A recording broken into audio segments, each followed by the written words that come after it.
Good to be here. It's a sunny day after a bit of drizzle last week, so back into the nice Sunraysia weather again. And I'm talking to quite a few people up here in the box for Robinvale. They were saying it's a little bit nicer than last week, although I reckon an extra bit of breeze coming across today might just be coming in handy because it is a little bit warmer out there than what we anticipated. Yeah, no, that's right. Sort of low 20s, but still a bit to adjust to compared to the normal middle of winter sort of conditions we're in. It's sort of cool and wild out there at the moment. It's going to be a hot game coming up because it is the grand final replay, of course, from the 2023 decider. Irymple versus Robinvale Euston. Of course, the Swallows winning 3 flags in a row. The Eagles, after being the minor premiers in the end, fall short on the final day. And they had their first hit out last week. Of course, we were there for the season opener against Imperials at Sarah Oval. The 27-point loss going the way of the Eagles. And a couple of injury concerns to come out of that one as well. Ethan Gill and also Charlie Ford, the recruit from Finley, both missing this week. Potentially Ethan Gill, great to hear he's probably avoided an ACL, but potentially maybe a 6-week injury we've heard for a bit of a clean out. And Charlie Ford with a bit of a hamstring injury. I think they're being precautious with him just because the buys are coming up. You may as well not rush him back. Yep, that's him down there on the boundary line. Just saw him stretching out the legs, looking all right. So hopefully that one isn't too long. But there's also a few others, I guess, to go in with that as well. We're having a look through. Joe Mardio apparently injured his knee during our pre-season game, so we haven't seen him at this level as yet. And interesting to see, I suppose, where he ends up going at the moment. And a few others, Colby Manick still coming back, obviously from the ACL injury from last year as well, not quite back in running in the team as yet. So there's certainly got some injury issues out there, the Eagles, Steve Fab, but and we've got suspension as well. Yeah, of course, Ricardo Limperato, who's I think got maybe the first 3 weeks he'll be missing. Yeah, so next week still to serve before he's back into the side. But I reckon they'll still be pumped up for this one. They'll be hoping for some sort of semblance of revenge, I guess, if whatever you can in this situation. No, absolutely. Yeah, obviously look a little bit of motivation coming from the grand final last year, and then now there's the added motivation. They don't want to start 0-2 to start the new season after falling last week. So double motivation, I think, for the Eagles boys this afternoon. Absolutely. As we're seeing a cracking game in front of us, unfolding in the reserves. It's 1 point the difference Irymple's way, but Robinvale are inside the forward half of the ground with 30 seconds left on the clock. So certainly a chance here for the Eagles if they can get it going forward.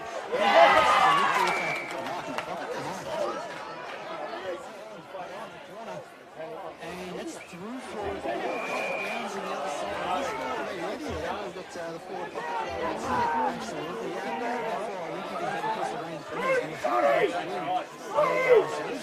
And some of the players who either played prominent roles in the seniors last year or were involved in the grand final, who are either playing in the twos or weren't playing at all. Billy Field, Michael DeMasi, Colin Burns is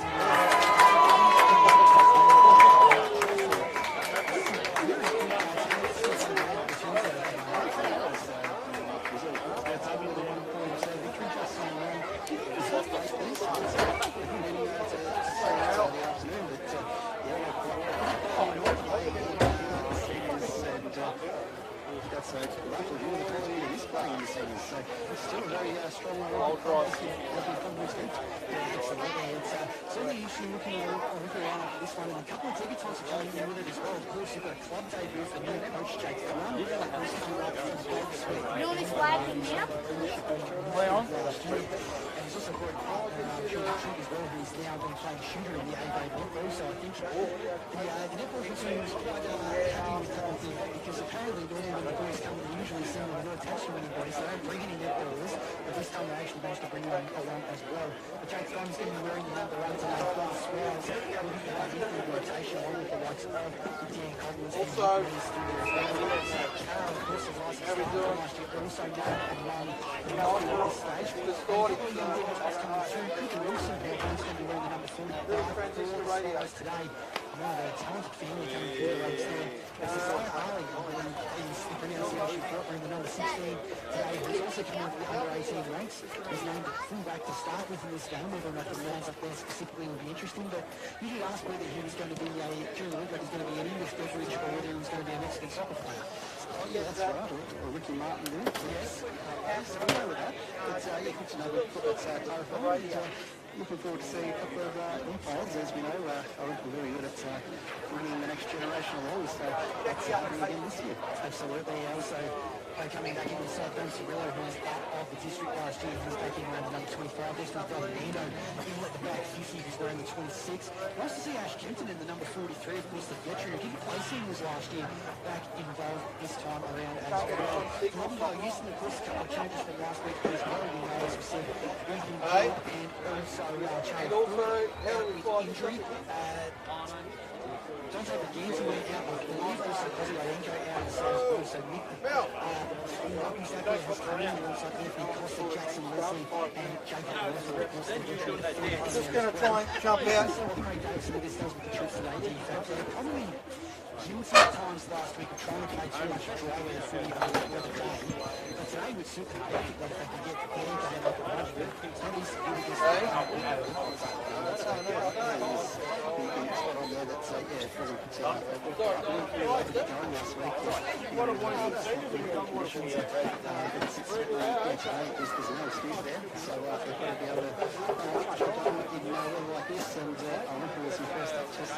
pretty strong one. So, you know, we imagine both the midfields going to go pretty hard at it today. Benji Neal was great last week, so we'll see him again today, hopefully. And on the side, obviously, you know what Dan Coughlin and Curtis in as well as looking forward to how that all matches up. Yeah, it'll be interesting to see some of the matchups coming out of this one. We saw Braden Turner, of course, do the stick and run with Roland Anthony, McDonald, Tip and Woody, and I think we mentioned quite a few times on the call, did a pretty reasonable job despite Tip and Woody finishing with 3 goals, I think 3-5 in the end, setting up a few others. Certainly, they were really good counting, especially in the one-on-one contest in the second and third quarter when they were able to stifle them down a little bit. One whether Turner will play that lockdown role again, but he also has the flexibility to go forward if need be. You can stick him on a wing and be a linchman through there.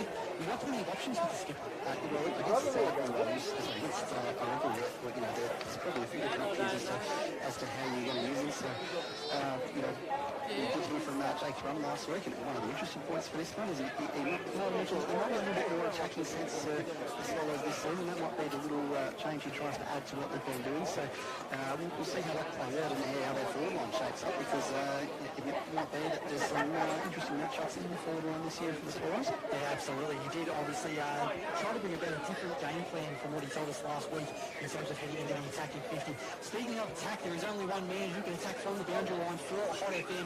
He is down there in the centre square. Beautiful Mentionwood Oval here today with his fantastic temperatures for Enjoy Catering. John Hollywood, welcome to you, Johnny. Good afternoon, boys. How are you travelling? Yeah, very well, thank you, mate. You've got the best seat in the house, I reckon, today. Much nicer for you than last week when you were at the poncho. How's the conditions down there? Oh, absolutely fantastic. 22, 23 degrees, clear as a daisy.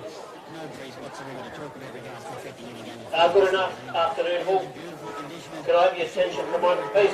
Yeah, absolutely, we should be, Johnny, as it looks like there's a bit of a guard of honour. I think there's going to be the Premiership flag from last year. My name's Andy Charles, and I'm the president of Irymple Football Netball Club. They just know how to win these things. First, I just want to thank everybody for coming out today. Just how great it is to be back again for season 2024. Before the commencement of the seniors game today, I'd like to acknowledge last year's success for our club.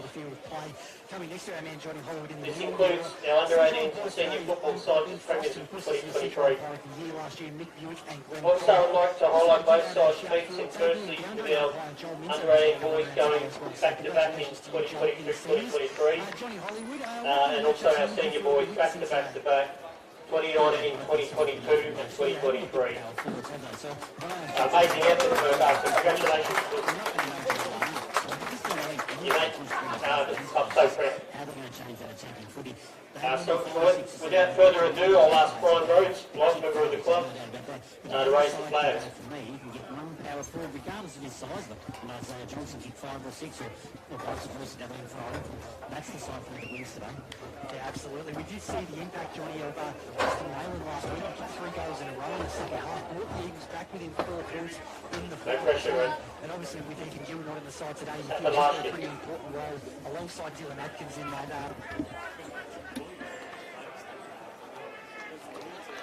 There you go. Go Swallows. Thanks everybody and enjoy the game.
form year in, year out. So really looking forward to what he can do today. Absolutely. As the Eagles, I think, are already at the bench. The Swallows coming to the bench. Ash Kempton, the veteran. Also got Brody Jackson, Cooper Wilson, and Jimmy Tulloch coming through. It's Robinvale Euston only waited until about the fourth quarter to bring Isaac Corro into the midfield, but he's in the guts today with Benji Neal, as well as Michael Zapier as well, starting at the middle. So very different look to how they were setting up last week. Certainly was. Zapier, I reckon, is probably going to go to Coghlan. He's giving him some space to start with, but that's where he's lining up. Zach Jake Thrum. Turn us in our forward, boys. Turn us in our forward. Thank you very much, John Hollywood. Let's get underway here. Your first quarter of action on Hot FM, brought to you by the team at Pioneer Ford Robinvale. First clearance for the Swallows through the Rising Star and Cara. It's fisted away from Nick Mee. Brownbridge is there, so is Zapier. At ground level, Jimmy Zapier after it now. Brownbridge taken by Taylor and dropping the footy to the Queensland centre half back, who was looking a bit proppy at times last week. Gets the first clearing kick for the Eagles. Right about Holger against Turner. Umpire says play on. Joey Mezzatesta trying to create something. Retreats to Mo Polata. Back to Mezzatesta. They've gone a long way back on the hands. Taylor, long down the line, high up another kick. Doesn't do any favours. Dom Cirillo fisting it forward. Neil, I reckon that's right. It is. One-handed handball. And if we keep going the way of Dan Coghlan, it's going to go back behind the mark. But the Swallows are on fire early, DFAB, in terms of the tackling pressure. That's right. So, getting off there, and a couple of big names up against each other, and Dan Coghlan and Benji Neal. Pretty good head-to-head if it ends up staying that way. Coghlan looking inside, just dobs it short and finds the coach and Thrum. So his first possession in Irymple colours. Goes with the left foot across the 50. No great looking kick, but might be effective. Goes past Pezzanini. Takes it right towards the forward pocket boundary line. Anthony Mezzatesta is quite happy to see it across the line, right in front of the crowd there in the right forward pocket for the Swallows. Right in a minute of play in this opening term. No score yet on that Cunilla Club scoreboard. Flicked in the ruck there is, I believe, Henderson against Adkins. It's fallen well short. Trying to bust his way through, I reckon, might have been potentially Ned Oldham in the number 21. Nothing happening. We'll get a boundary throw in once again in the right forward pocket for the Swallows. Irymple looking to try and get first one on the board here in the grand final replay at Henshelwood Oval. Flicked in, Adkins over his head, tapped down by Wesley. Another stalemate inside the 450 for the Swallows. And I'll go down to John Hollywood for Enjoy Catering. Johnny, any matchups you've seen so far that take your eye?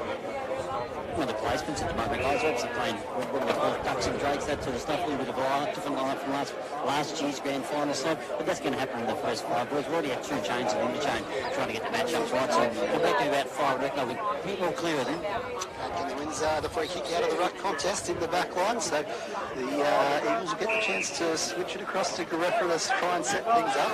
His ball just falls short there of Joseph, and it's taken over the boundary line, so we'll have another throw in about 55 metres away from the Swallows' goal. Yeah, the pressure on from the Irymple forwards just to try and stop that switch of play, which was open there for the Eagles, but couldn't take advantage of it. Atkins double fister, Thrum, bumped off the ball. Corbo with the retreating handball, missed his target and Leslie. They've got to be careful here, the Eagles. Garefra's kick, not great, but it might work out okay. Anthony Mezzatesta's short kick is nice to Bolzomi, who had a good game last week in the wet. Overlap runs provided there by Mo Polata. He's a little bit clumsy though. Just gets the handball away in time. But the Swallows have got numbers. Missed the handball there though. Mezzatesta gets another opportunity at it. Just not hitting the targets again so far, the Eagles. Allowing the Irymple forwards to come in with the pressure. And another stalemate just outside forward 50 on the right half forward flank for the Swallows. Nearly 3 minutes gone in this opening term. Brought to you by the team at Pioneer Ford Robinvale. No score as of yet. As we have the ball up, it spills down to Dan Coghlan. His handball just can't quite stick the target there. As we get another scrum around the footy again now. I think it was... It might have been Bailey Anderson for the Swallows who got his hands on that one, but we'll have a ball up about 55 metres directly in front of the Swallows' goal. One of those young Swallows in that back line last year, DFAB, that was so impressive, wasn't he? Just really showed calm, clarity in defence. Another clearance for Cara. How good was he last year? As was this fellow, Toby Scott. He's taken immediately, but he threw it in the end. He didn't get the second hand to it. Joey Mezzatesta is forced to push a little bit further up the ground so far. Gets the free. That's a well-weighted kick into the centre of the ground over Adkins. He's got a man further on than Lua Polata. Hits him. Still inside the centre square, but they've got options here. The Eagles, if they can break quickly Polana, long left foot kick. Turner's got the sit at the back. Comes over the top, can't pluck it. A chance at ground level there for Johnson. Flicking handball over the top. Big tackle there on the debutant Ale, and socked through nearly for a goal for the Eagles. I think that might have been Raffles only coming through on the far side, and it's just a minor score. So despite the ball being in the Irymple attacking half for most of the start of this game, it's the Eagles who score first. One behind, Irymple yet to score on the Coomella Club scoreboard. So Zach Wandon runs it out of the goal square. He sends the ball up to the wing, to the contest. It comes down to ground. Might have been me that wrestles out the handball, and he finds a teammate, but ends up being pounced on there by Benji Neal. As the bit of run now from the Eagles. That ball low inside 50, looking for Turner, who takes the mark, who just had front position there, and he'll go back from about 35 out, but very close to the boundary line. He'll have to be precise with this kick. Zach Warner, we know, is such an attacking weapon from half-back. Maybe just gave Turner a little bit of extra room there. Not sure if that's his direct opponent or not, but it was well waved by Benji Neal, wasn't it? He got the inside clearance, he got the 1-2 and hit Turner on the lead. So the Eagles skipper, chance to put through the first of the day for the visitors. Decides to run around, give himself a better angle. It looks pretty good off the boot. It's to the near side though, and another minor score. 2 behinds for Robinvale Euston. Irymple yet to score. 5 minutes gone for Enjoy Catering. John Hollywood. Yeah, so Nando's got the captain from Robinvale. Obviously, Turner just kicked that one there for goal. Got lost a little bit there just in the changeover conversion of the ball, that sort of stuff, but it's certainly Cirillo is going to Turner. And we've got the debutant for Irymple playing on Sia. Okay, is playing on. I just lost Johnny Hollywood there a little bit in that last bit. Hopefully we have him back again in a second. Yes, Asai Ali is down there in defence at the moment, just trying to see where he is at. He's got Isaiah Johnson, so it's a tough matchup for him. Riley Ward's got the one-on-one with Justin Nayland down there as well. Adkins, front position. Clearing kick there by Neal. Doesn't really hit a target. Clean ball's Polana. Nice pick up by Connor Mensch, who takes it off and runs. Takes a bounce, but he loves to do that. Pesanini, long outside the forward 50. He's near the centre circle. His switching kick might work okay. Me's the target. Taylor comes over the top, brings it to ground. He's going to be 3 of them. Attracts a crowd. Does okay to keep it in. Oh, he's going to be pinged though. Might be slightly stiff there, I reckon, but through the 360 turn during the tackle that went against him in the end. Had to do a lot there. It was a bit of a 2-on-1, so just a bit unlucky though to get caught for the holding the ball as the Eagles now switch at full back and run it across to the commentary side wing at the moment. That kick though not effective, and it's net by John Cirillo. He can't take it clean. This is blown though. He's done enough to win the free kick, and the umpire will say come back. You've got to go behind the man on the mark to launch that. So he's got about 60 metres for a goal. Pick out a target inside 50 here. John Cirillo has returned this season to the Swallows. Team signaling to the bench that he wants a rotation after this, so the Eagles have got a chance to go back into defence now. Robinvale used to be front 2 behinds. Irymple yet to score. Archer Hammond, another impressive youngster, takes it a half forward, boots it deep into the forward line. Copeland had a free run, might be pushed in the back. Umpire says play on. Pesanini around the corner, might get the bounce. Doesn't. Through for a minor score, so Irymple now on the board, 1 behind. Robinvale Euston 2 behinds on that Coomella Club scoreboard. We'll head back down to John Hollywood on the boundary for Enjoy Catering. What else have you seen down there so far, Johnny? It's early balls. It's very, very big drive with the footy, and they're both just trying to cut the ball as fast as possible. At that stage, I think it's Polana just trying to massage it through the back 50, and it was far too wide and in the end out of bounds on the full, so drum. The new coach is going to take it. He's backing himself from here deep. He's going to take the centre right on the point of the 50 and the boundary. It's a bit of distance, but I guess we're going to get to find out what kind of distance he has. And he also might be trying to get it towards the top of the goal square with the way that he's angling in. It's a left foot off the run. Gee, that looks good off the boot. That looks great off the boot.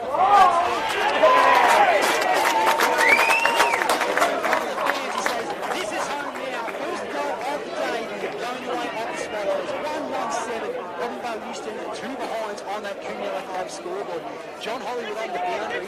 He backed himself as soon as he had the chance to kick it there, and that just shows maturity and leadership, doesn't it? Yeah, look, very much so. But he has kicked up, up to 40 goals in the season, so he's a famous goal with regards to going forward, pushing forward as a non-ball and kicking goals. And these left-footed boys, both left-footers are very good kicks. Absolutely, yeah, absolutely nailed it from the other side. Just swung it back into the right position. It was quite a nice kick. Absolutely, runs back into the centre position. Now gets the immediate clearance as well, doing it everywhere right now, the coach. Off the hands of Nick B, trying to pass to his tail. He got his hands to it, he didn't. And free kick's going to go the way of the Swallows. And it's going to be James Tulloch, who looks like he's just come onto the ground. And he's going to get the free kick to take the set shot. No, he doesn't waste any time. He's got an overlap run. Finds a man in the pocket. It's one of the debutants, I think, in Euston, who's got it. So, similar position there to throw. Not as close to the boundary, and maybe 10 metres closer to goal. But still not an easy angle to kick it here from. But I think the youngster would absolutely love this. If he kicks his first, he's just set it across the face. Why not get the distance in the end? And just got parried over the last line of defence by Atkins. Minor score for the Swallows. 1-2-8. Robinvale Euston 2 behinds on that Coonella Club scoreboard. Corvo doesn't waste any time with the kick in. Takes off from the back square. Good kick down low. Turner, well, I thought he used his body well, but in the end, the umpire says a push. And Cirillo just pops it over the top to Coughlin. Deep on the 50. Deep on the 50.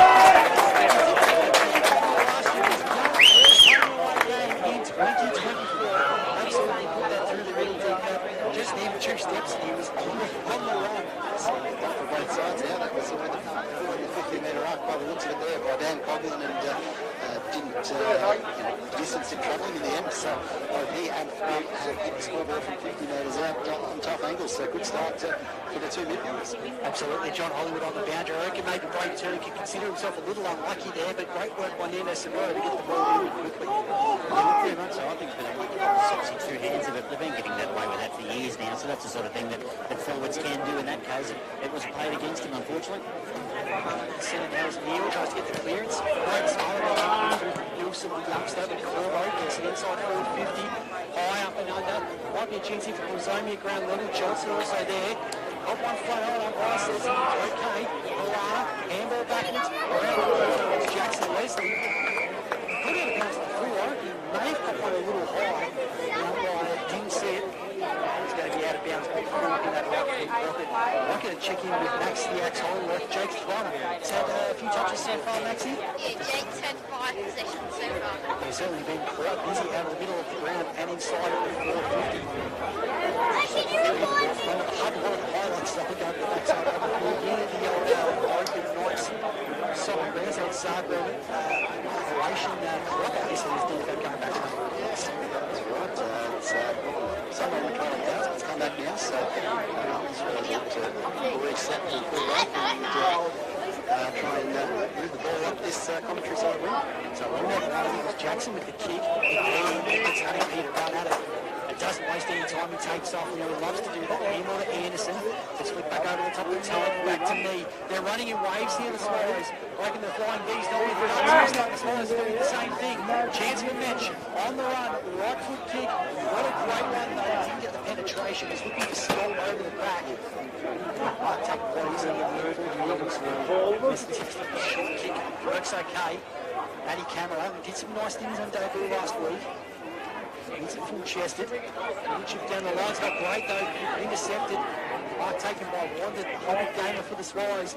Over the back. He's got to wait to stick nicely. Coughlin came later. Taylor up. Hands and across the boundary line. GBS. As a defender, you'd be a bit worried, wouldn't you, if Dan Coughlin gets half a step over the back deep? That's right. That's what's important there. Just floating back in to affect the contest, make it a 2-on-1 and make Coughlin earn it. And they've got the throw in now in the forward pocket. It's whacked out of there. Might have been was that Nayland doing a bit of ruck for the Eagles, and it's on the ground in the contest. And we'll have another ball up. It's a dangerous position here from the Irymple attacking perspective. And Nayland again wrestles out his opposition there, but it's called a free kick against him. So we're going to have a short goal here by the mysterious number 21, who wasn't on our team list. I believe that might be Ned Oldham, so it's still the 42 wearing the number 21, I believe. So just a lot of work to it. Absolutely, it works out okay. Young Ned Oldham line up for a set shot. Impressive in 9 games last year at senior level. He wasn't involved in the grand final. He did play the under-18s granny. He's got a fair bit of size about this young one from the lane. Still only 17 years old, I believe. so definitely got plenty of time inside on his side. Oldham comes in quite casually. Gets done nicely through the big sticks. So first big goal, the contest going away of the Swallows. 3-2-20. Robinvale Euston 2 behinds on that Cunella Club scoreboard. And Johnny Hollywood down on the boundary. Nice to see Matt Oldham back in the senior lineup. I reckon he's a kid that they want to put plenty of game time into this year. Yeah, I think they'll take the hits, won't they? If he makes any mistakes, I don't think they'll mind at all. As you said, big lump of the ladder. He's only 17, so he's got a big future and a lot of education, but just give him game time. So I agree with him totally there. The Eagles haven't quite looked themselves again so far, Johnny. I reckon there's been a few times where they've just tried to do the dinky little kicks that haven't worked. What do you think Craig Davison can change down there on the boundary line? I think he's made some changes already, guys. We're already about 8-9 changes, and the rotation's already started to happen thick and fast. There's no doubt about that. It's just that one touch. Last week they tried to do the one touch and the red didn't work. This week they've been fumbling, which they normally aren't, so it's just been a real voice for me. Ryder who started that one in the middle of the ground. There's a free kick for a high tackle. Great job, Sunraysia taking it down. And in high tackle. So this kick comes across now to Zach Carrot. Just not great if you're in April now, deep. They've still got players in cream. It's not a great sign for gee, how good of a football player is it? Rocket kick over down the wing. Oldham the target. Off hands. Corvo there. G. Costello is sitting back in the back. Kick round out front the tackle. Ends up in the lap of Cooper Wilson. Little checks out kick will stay in bounds. And going up to 20 metres in the end. Top of average there across the line. About 55 for the Swallows. It's impressive what came outside. Burnley's outside the best players. I reckon he's hoping 10 games of senior footy. Yeah, he started this one well with a couple of clearances, and he gets to that the bottom of that rack first as well. But will be held up for a ball in just inside 50 in the Swallows' end. So certainly maintaining most of possession the Swallows here, or majority of it early in this game, as we see a very unconventional work there from Justin Nayland, who went over the top of Tom Brownbridge, who will win the free kick. So he'll be kicking from about he elects to go long, but his eyes are darting around. I reckon he's going to back himself in now, Tommy. He's put a decent kick on him. He's going to go to the top of the square now, though. Got a chance here for me. Gets the front position off hands. Gee, almost the old sliding tackle from Josh Moritz. Down at ground level. It's a bit of Ronaldinho about it, but missed it through a behind in for the Swallows. 33-21. Robinvale Euston, 2 behinds. Again, defence just not great. Missed the target of Benjamin, even though he's wide himself. So it's just that defensive kick at the moment, isn't it, D-Fab, that's wreaking havoc on the Eagles' defence so far. Yeah, that's right. Some of that, those efforts trying to get it outside the defensive 50 just needs to be a bit cleaner. Tom Bramage pulling up a bit soft from that contest. Nice stump by Atkins. He's near. The kick down the line's good. Sticky hands from Nayland. Quick handball to Neil, who ran on. Was further down the line looking for Turner. Again, not a great kick. It's just the services that have not been there so far for the Eagles. He's open turn. Josiah Ali, the debutant, is going to turn now. He's playing as the deepest forward. Rathbun's only in front of him, but otherwise it's a pretty open forward 50. As Naylor taps it down, Jimmy Zappia trying to pick it up the ground level, does. Handball's going to work okay over the back. Here's a chance for Camera. That's Dion around the corner. Turner at the top of the square, almost the one-handed Superman play. But it's hit ground level and bounced out. Rebound comes from Bailey Anderson. It's going to go for Costa. It's going to go long inside the 450 again. Just didn't have the carry to Matty Camera. Intercept mark taken by Dom Cirillo, and the Swallows have got a chance to go out the far side. Jake Thrum just tells them to slow it down a bit. Yes, great attempt for the slips catch before, but couldn't quite pull it off. And Thrum just goes short, finds a teammate on the far side, wing to it to where we're positioned. And it's going up to the wing as Corvo flies for a nice mark. Outnumbered by 2 Swallows there, but wins back possession for the Eagles. He elects to hold her up and assess his options. His ball towards the 50-metre arc was almost taken there by one hand, and it spills out of the pack. London lays a tackle on Mike Zappia to ensure we get a throw-in 50 metres out from the Eagles goal. I think there's a free kick that's been plucked out of here. It's going against Zappia, so the Irymple skipper London. I wonder if it might have been a high fender potentially or something like that. Hard to tell from this angle. Nino Cirillo. Ryan Walsh made his kick look okay. It wasn't great in the end. Kick out of defence there. Nice though by Jackson. Made a member of that defensive unit. Coghlan short kick goes to Tulloch. Now the overlap run coming from Cirillo. Here they go again. left foot kick. Not really sure who he was looking for because there was no Swallows anywhere to be seen in that contest. Down camera picks up the loose ball, kicks the younger brother Matty.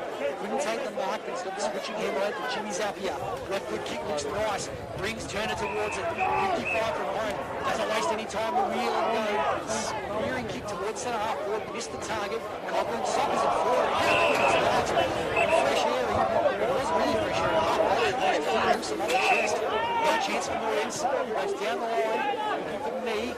He's just out for the move, and Leslie keeps his feet.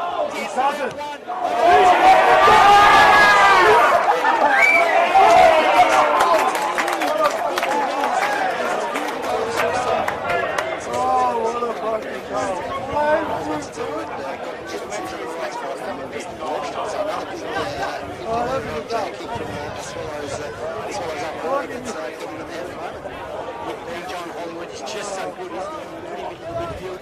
He's good. You put him up forward. He's good. And maybe just could have been a little bit tighter than Zach was in the defence. But once he run puts him, he's hard to try to do it. Definitely.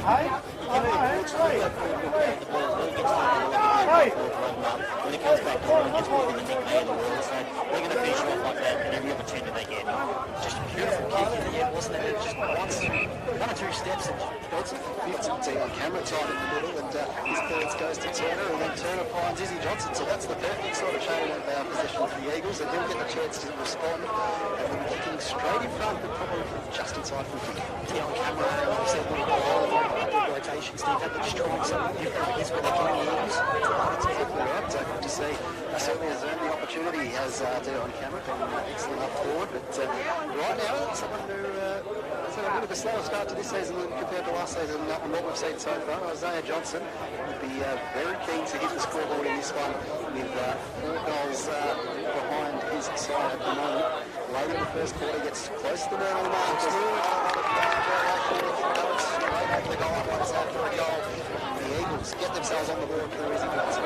Certainly do straight in front, and goal ideally moved in the end. For their first goal, a very important one at that, to make sure they can bring some sort of momentum back into this game. Currently sitting at play for that score to go with 4-2-26 at the moment, 4-3-27, I beg your pardon.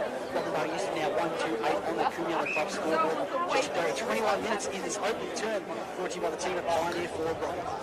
Things that's vomiting over there for the Eagles as it goes back up in the Atkins. Just misses getting a hand to that one, I think, but Orbo's the first strong tackle there. It looks like that Wilson playing a bit of centre bounce time for the Swallows. Nice work there from the youngster to contain Isaac Corvo. Atkins gets the tap this time, but it really goes as far as Coghlan, but his handball shafted there by RD on camera, so it's a good midfield work from him in the last 2 centre bounces. Just can't quite hit Braden Turner. As we get a bit of a kind of held up there on the ground, about 40 metres from goal for the Eagles, so throw in for a chance, another chance, I guess, to get a late one in this first quarter. Mention Neil absolutely launched himself from the back of the pack in that contest to bring it to ground level. Tapped down by Henderson. Missed his intended target, but kept against the head away. Sunraysia switches it out to Scott to play the kick.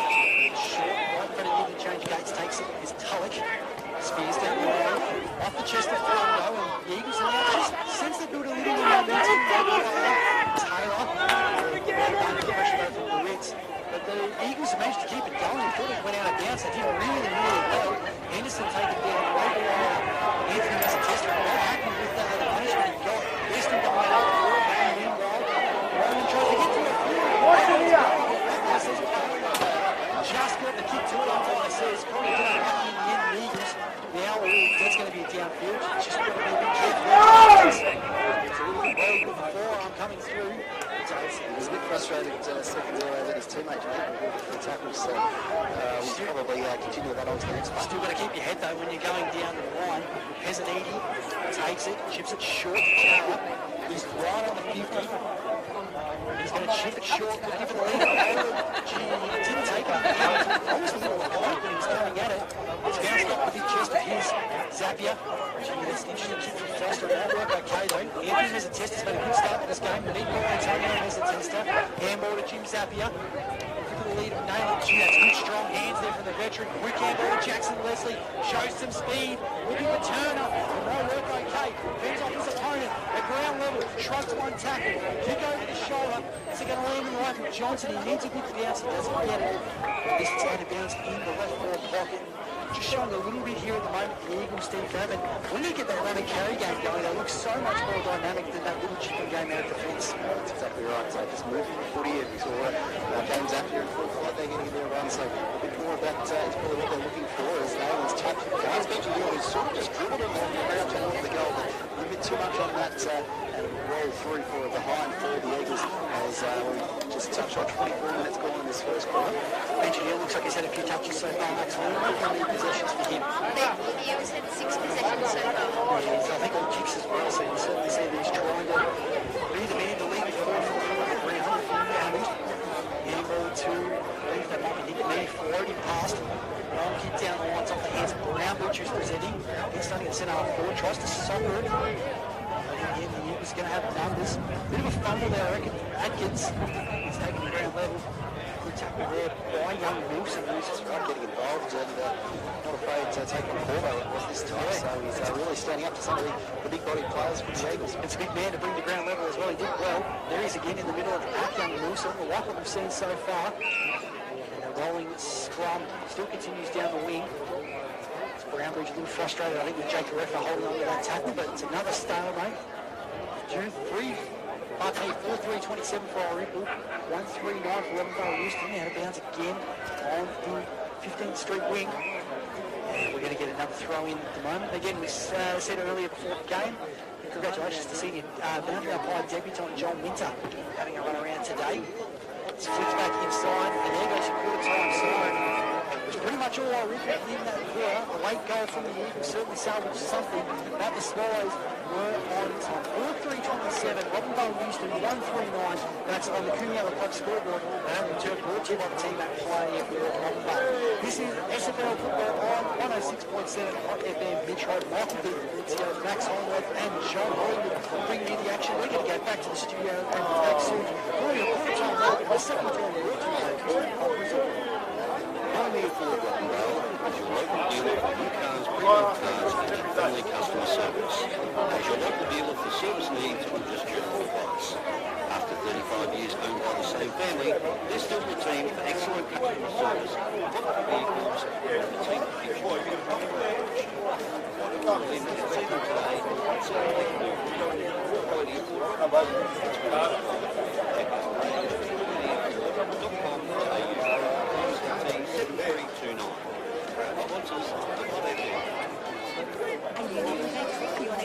Enjoy catering and provide catering to all types of events and functions. Finger food, paellas, and our famous salt and pepper squid, or full course a la carte meals with over 20 years experience. Enjoy catering, provide outstanding service, and will make your next function one to remember. Why not ask about our free venue hire? With all our facilities, enjoy wine, enjoy food, enjoy life. Let's enjoy catering. Take the stress out of your event and call our team today. Proud sponsors of 106.7 on FM. The Euston Club is all over your home. Let's enjoy the money. Stay in the new Riverside Suites or executive units. It's a weekend away in the self-contained cabin. Swim in one of the beautiful outdoor pools, park your RV and enjoy camp kitchen facilities and much more. Unlike the Station 46 all-day cafe or club bars and Stop by the Bistro for a memorable one-trip dinner and enjoy free weekend entertainment. Come on, come visit us. www.eustonpark.com.au. Proud sponsors of Hot FM. Explosion, civil rights, social change, and health politics, rock and roll, surf music, fast cars, girl groups, harmonies, and the British invasion. I played all folk, rock, through the protest songs and R&B. Hi, my name's Danny, and it's the 60s you want. Come and join me at Hot FM 106.7 North Europe and 90.7 Oyen, Robinvale and Wentworth for the 60s long lunch every Tuesday and Thursday from 12 noon. I play requests from our text line, which is 0447 351 876. Proudly brought to you by the Butcher of North Europe on 112A Langtree Avenue. Are you needing catering for your next event? Enjoy Catering can provide catering to all types of events and functions. Finger food, paellas, our famous salt and pepper squid, or full course a la carte meals with over 20 years experience. Enjoy Catering, provide outstanding service, and will make your next function one to remember. Why not ask about our free venue hire with full bar facilities. Enjoy wine, enjoy food, enjoy life. That's Enjoy Catering. Take the stress out of your event and call our team today. Proud sponsors of 106.7 on FM. For the hottest and latest tracks from a stack of amazing independent and up-and-coming country music artists from Australia and around the world, tune in to Daz's Country Playlist on the hottest station, Hot FM, 106.7 Mildura and 90.7 for Wentworth, Robinvale and Ogan. Tuesday nights from 9 to 11 p.m. Looking to start your fitness campaign or just looking for some variation in your training? At Club Aquarius, we have you covered. With 4 24-hour gym locations, Sunraysia's largest and only award-winning fitness and wellness company. Call us today on 50232280. Club Aquarius, proud sponsors of Hot FM. The 70s. Your internet decade, either through nostalgia or discovery. Join me, Peter Douglas, for Classic 70s classic tracks. Each Sunday on Hot FM, 3 o'clock till 5. We'll play the full range of classic 70s music. Don't hold your breath waiting to hear this elsewhere in the media. This is right here, Classic 70s classic tracks, right way. With thanks to Community Bank Wentworth and District, Hot FM is live local football. It is coming at you live from Henshwood Oval at Irymple today, where the Swallows 4-3-27 lead Robinvale Euston 1-3-9 at quarter time in the grand final replay of round 1 of the SFNL season. Mitch Rod, Michael Dick, Rizio here with you. We'll go down to John Hollywood in just a moment, but let's get some numbers from the first quarter from Max the Axe on the left. Maxi, let's start with Jake Rum, the new coach of Irymple. He's very impressive. Jake Rum was good. He had 7 possessions, 2 marks and a goal.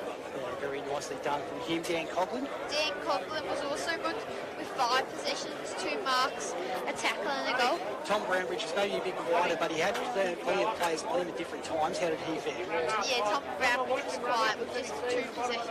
And we were pretty impressed with Cooper Wilson at every time. How many did he end up with? Cooper Wilson had 4 possessions, 2 marks, 2 tackles. And with the second quarter of action underway here, we'll come back to you in just a second. Maxi here for the Euston Club Resort. Clearing kick forward for Irymple. Started well again. Taylor's kick from half-back, landing in the lap of Dan Coughlin. Looks forward. He's going to go long by the looks of it. Winds up, goes towards the man in the forward pocket, thrums the target. Off hands, nicely done by Corvo. Nice spin to get through the tackler. And the ref, handball's off now. We've got Pilata off half-back. Kick inside's nice, but clean bowls Antonio Mezzatesta. Chance there for Coughlin to milk it up.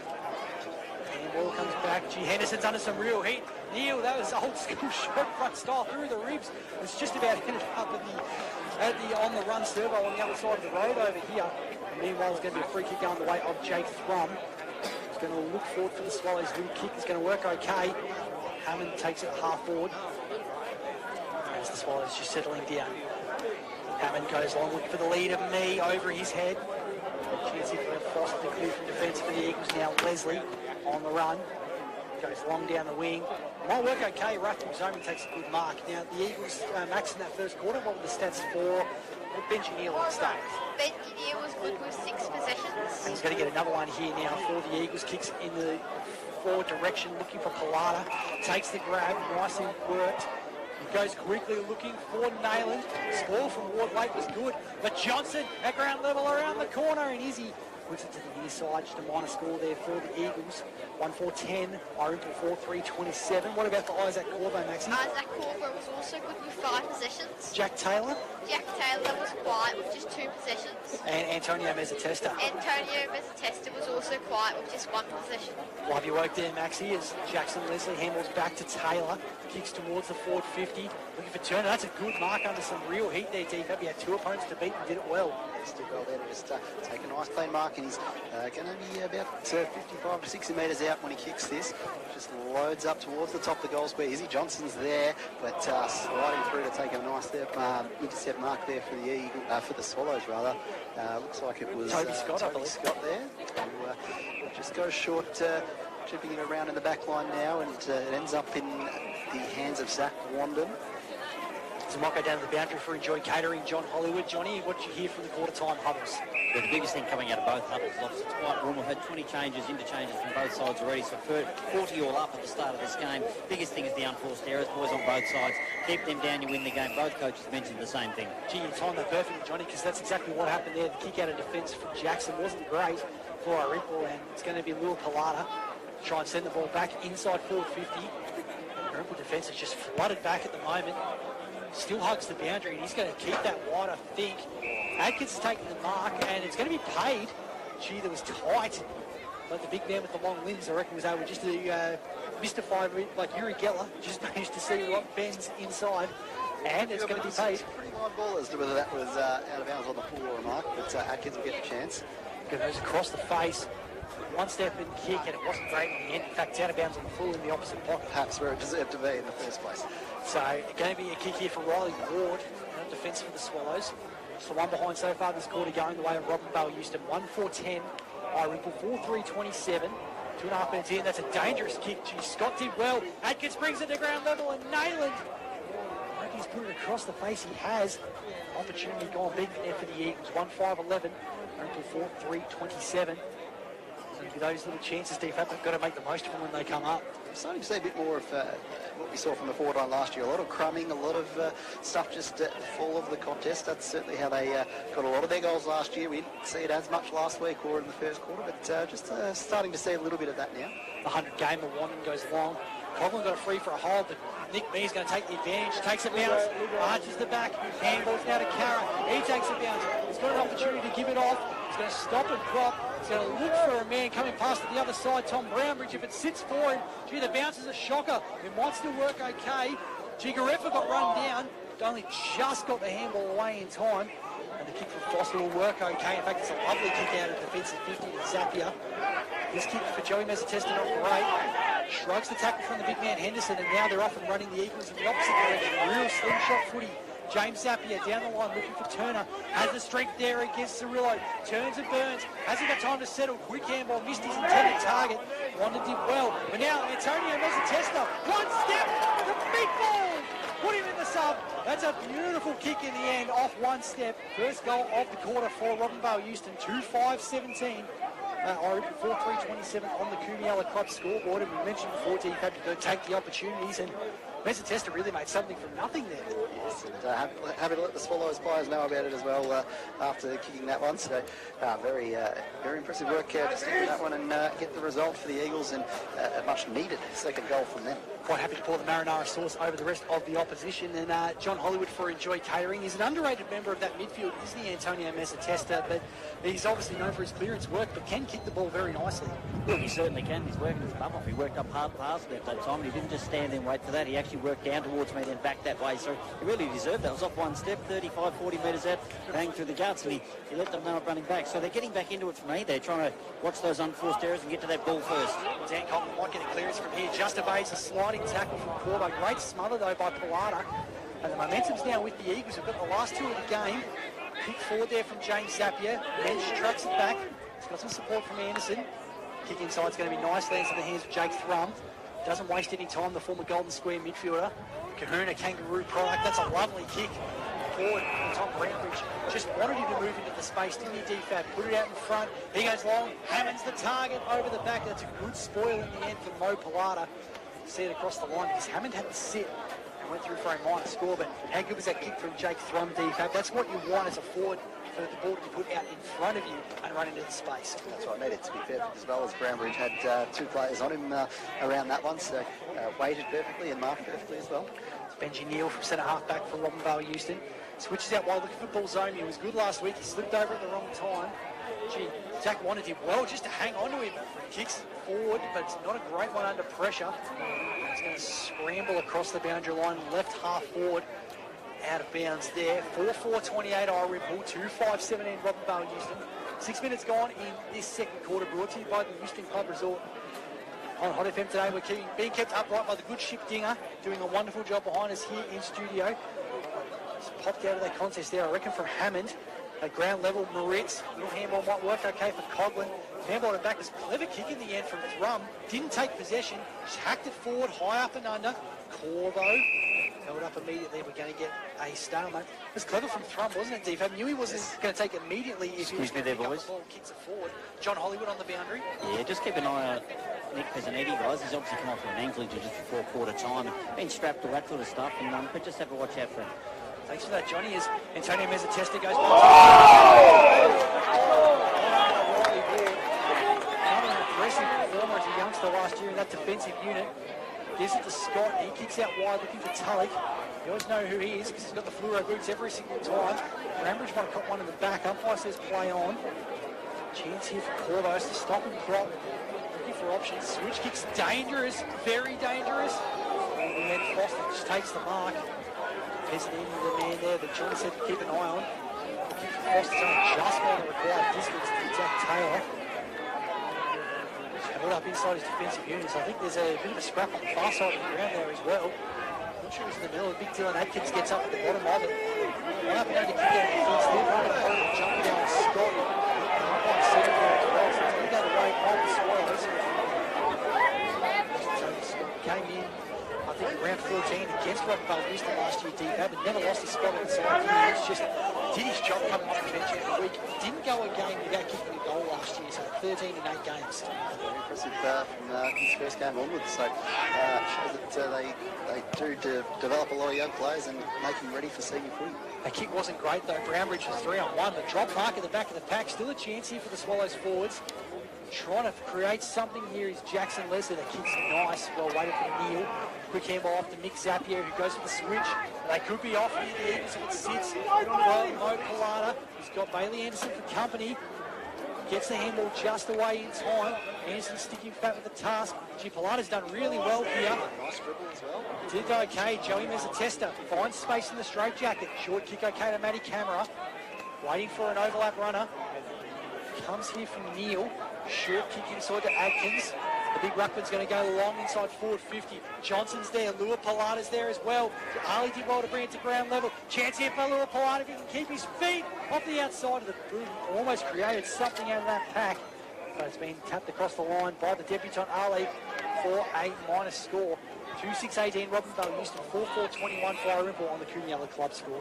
So sends it into Archer Hammond to marks at half-back. He's now looking for the target in Ned Oldham, who gets ahead of Atkins to take the well, wait, kick was absolutely nice move there. And Oldham just waits to assess his options and quite a few red jumpers along the wing, so he's going to try and hit Brownbridge, who's been getting a lot of attention up there up forward, but in this case it's a one-on-one, and it's won by Jack Taylor for the Eagles. His ball into the centre square, finds Benji Neal. He goes long and sharp towards Braden Turner. Can't quite pull down the mark. Getting some attention there from Jackson, and it's pushed towards the boundary line. We'll have to throw in 50 metres from the Eagles' goal. I think you'll be very disappointed with that Braden Turner. He had the city, he had everything in the right position, but just couldn't hold it all the way around. And smaller Jackson, he wanted to get there at the last second to affect the mark. Thrown in just inside 50. Ward with the tap down for the Swallows. Matty Camera, clever little handball. Chance there for Jimmy Zapier. In fact, I think there's going to be a free kick that's going to come back to Camera. Flicked after he got rid of the footy. So, free kick for the Eagles, but the Swallows cleverly just flooding everyone back into defence. Yellow and blue everywhere there in the back line. Handball off to Neil. Goes long from the 50. That's a handy looking kick. Just a hand on the line. I reckon it might have curled a little bit from that goal line DFAB at the last second. In the end, I think it might have been Scott who got the final minutes to it and just put it across for a rush behind. So a few opportunities here for the Eagles they haven't been able to take, but the last few have been tough. 2-7-19 for them. 4-4-28 for Irymple on that Coomey Club scoreboard. John Hollywood on the boundary. What are the Eagles doing differently at the moment to get themselves into this game? Because they've put the momentum right back up their way. Yeah, first of all, they're hitting hard at the ball. They're going to the ball first. They're trying not to run before they get the ball, and now they're waiting to get the ball, waiting for that 50-50 opportunity, and then running. Big fly from Lua Pilata over the back of the pack. Couldn't hold it. Ali, the youngster, in the middle of it. Quick hands by Kempton weren't great. Taken down by Cirillo. That's Dom. Now Johnson. I think he's got it. Last line there, Cirillo tried his best Mark Schwarzer impersonation, couldn't get it through, and it is a goal for Isaiah Johnson. Another one through there for the Eagles. There's a bit of concern, I believe, for Dom Cirillo. I think that is at the bottom of the pack. He's pulled up very sore. And still trying to get to his feet there at the moment, but Robinvale Euston 3 in a row for them, 3-7-25, Irymple 4-4-28, just 3 points back in now, DFAT. Isaiah Johnson with his second, and once again off a step, just out of the contest.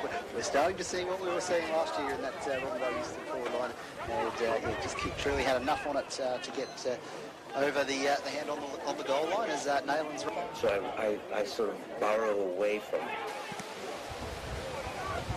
almost a good follow-up effort there as we get a kick to the ball there. Might have been, is it Mensch in the midfield there? His ball to Zach Leslie though from the Eagles. His corresponding number 7, Nick May lays the tackle, but it will spill out to Zapier. His ball down out to the wing. Finds a teammate there in Matt Cameron. He looks to take on another youngster in Caranelli, gets the job done, but the handball's released to James Zapier. His ball to the 2-on-2 inside forward. Front position, Benji Neal taps it down to himself. He's going to have to keep going, find Lua Pilata. Pilata tries the fend off, but loses his footy. It's over the boundary line for a throw. Momentum on their side at the moment.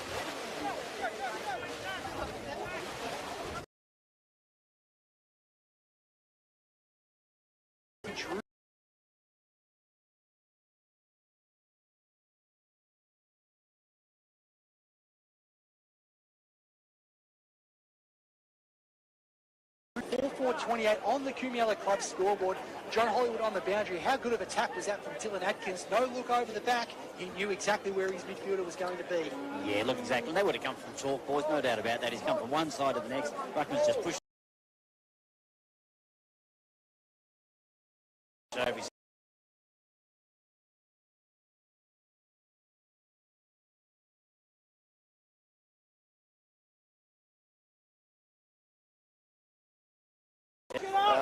All of a sudden the Eagles are in front and the Swallows need to find a goal. They certainly do. They were getting all the clearances to start with Irymple. They get another one there this time through Thrum, but doesn't quite get the penetration. Mark taken by James Zappy, who's been impressive in this quarter. Switch to go wide. Wasn't a great kick, but Jackson Leslie's got some time. Waits for the bounce. It goes around the corner looking for Dion Cameron. That's a great mark under some heat from the youngster. Handball's in to Nayland. He's going to get the 1-2. He goes back further inside for Corvo. Had to stop and prop. Not a great kick. The chaos ball may work though. Chance for Johnson at ground level. Yeah, Massarilla handballs away. In fact, he's going to get a free kick for a legging. And it's going to be a free kick for the Swallows. Vice captain. In fact, the debutant Arley is going to be receiving it. He kicks across to Jake Thrum, left back pocket. A chance here for the Eagles. Sorry, the Swallows now to settle through Bailey Anderson. Holds it up. It's a good run there by on camera before on the earlier play from the Eagles. He doesn't mind a 1-2 give and receive as Thrum has it at half back. Short ball back in the direction of Anderson. So the Swallows just looking at what option they're going to settle on here to get it out of defence. Low ball. It's going to favour the teammate there in Ash Kempton. So his mark on the wing. He looks to go long himself, so his ball high, looks to find the teammate there. Hasn't any, but just doesn't get to the contest first, so there will be one back for the Eagles. Raf Bizzomi in the back line has the mark, and he switches it out to Joey Mazzatesta, who takes the mark ahead of Carroll. So the Eagles just switching play, moving it up, and that Cameron can't quite get the mark to stick, but he was pushed out of there by Woman. So Cameron will have a chance for the Eagles. All started by Jack Taylor, who took that defensive mark across the ground there. So the chance here for the Eagles switched didn't quite work because they got the free kick, so it slowed it down a little bit, but they're taking their time to try and find the options. Costa, one of the inclusions for today's game, just takes a little bit off it through the midst of Henderson. Could have done better than that. James Zapier, that's a clever little kick, may not quite work. Burst his speed from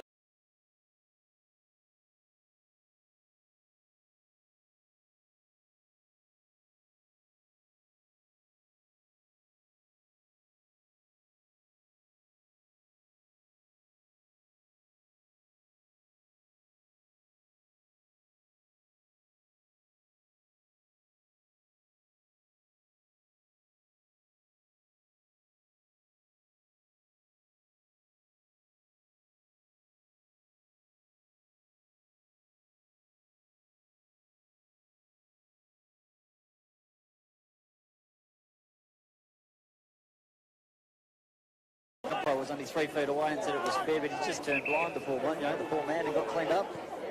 So out of defence here for the Swallows. Long Me floating across off the hands of Nayland initially. Me follows up again. Just gets a handball out of congestion. Clever handball over the head there by Moritz. Kendra trying to take on a few and left it behind. Dion Cameron, he's been clever so far today.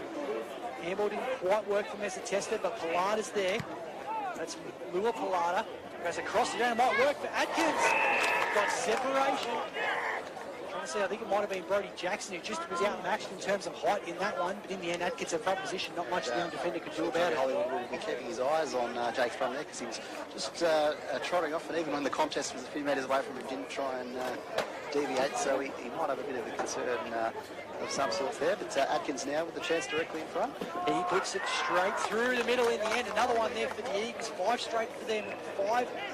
5-8-38, leading Irymple 4-4-28 on that Cumula Club scoreboard as Atkins puts that through the big sticks. And I guess the chaos a little bit and the movement around in the matchups, Johnny Hollywood on the boundary, works their advantage there because there's no one in that defence who's tall enough to come. Yeah, look, exactly right, boys. Well, I mean, that's what happens in the modern game. It's so fast. Like, you obviously got the ball in 1 minute and you're carrying the ball and you're all running. Everybody runs. Back when everyone runs, they carry the ball. Once it gets turned over, everyone's got to run the other way again. It's been going like that obviously quarter and a half now. It's a hot day. It's a warm day, you know, comparison to footy. These blokes are knackered. We're at 55 changes, so we're going to get mismatched, boys. Absolutely. Is there any real concerns for Thrum on the boundary? Is it more just wind at the moment, Johnny? Come off and he said to the trainer he was fine. He said it grumpily though, and that sort of stuff him through his boot in the chain, but it looks like it's fine. He's put the sock back on his boot. Look, he's the coach. He would have been banged around many times when his life was a little rover, so he'd be useful, I reckon. Absolutely. We're talking at quarter time, Johnny, about the cutting down the unforced errors at the moment. Well, Nick Zach Wanden, I beg your pardon, just conceded another one. So Benji Neal, long down the line, Turner, got a couple to feed. Tom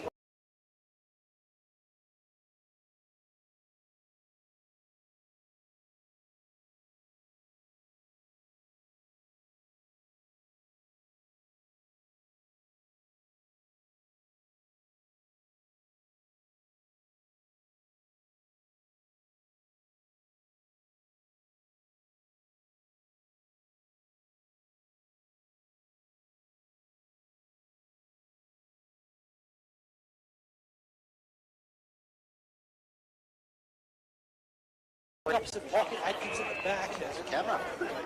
Oh, he has taken the mark. I didn't even see him over the back. Atkins has just shadowed him like a sight screen. T on camera has just taken the mark from nowhere. Absolutely. He was just in the right spot and he was able to take it on the chest, so made it look very easy and made the kick look very well timed. So he will be kicking from a bit of an angle here, camera, but he won't mind that as he just comes in now.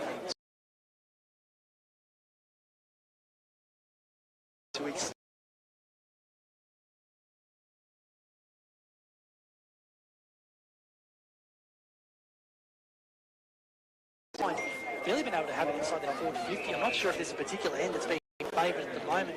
John Hollywood on the boundary. There's no real breeze to speak of. Is there any reason that one end would be favoured over the other? Oh, there's a little bit of wind down here, boys. You might have said one goal. If you're lucky, I didn't call it before the game.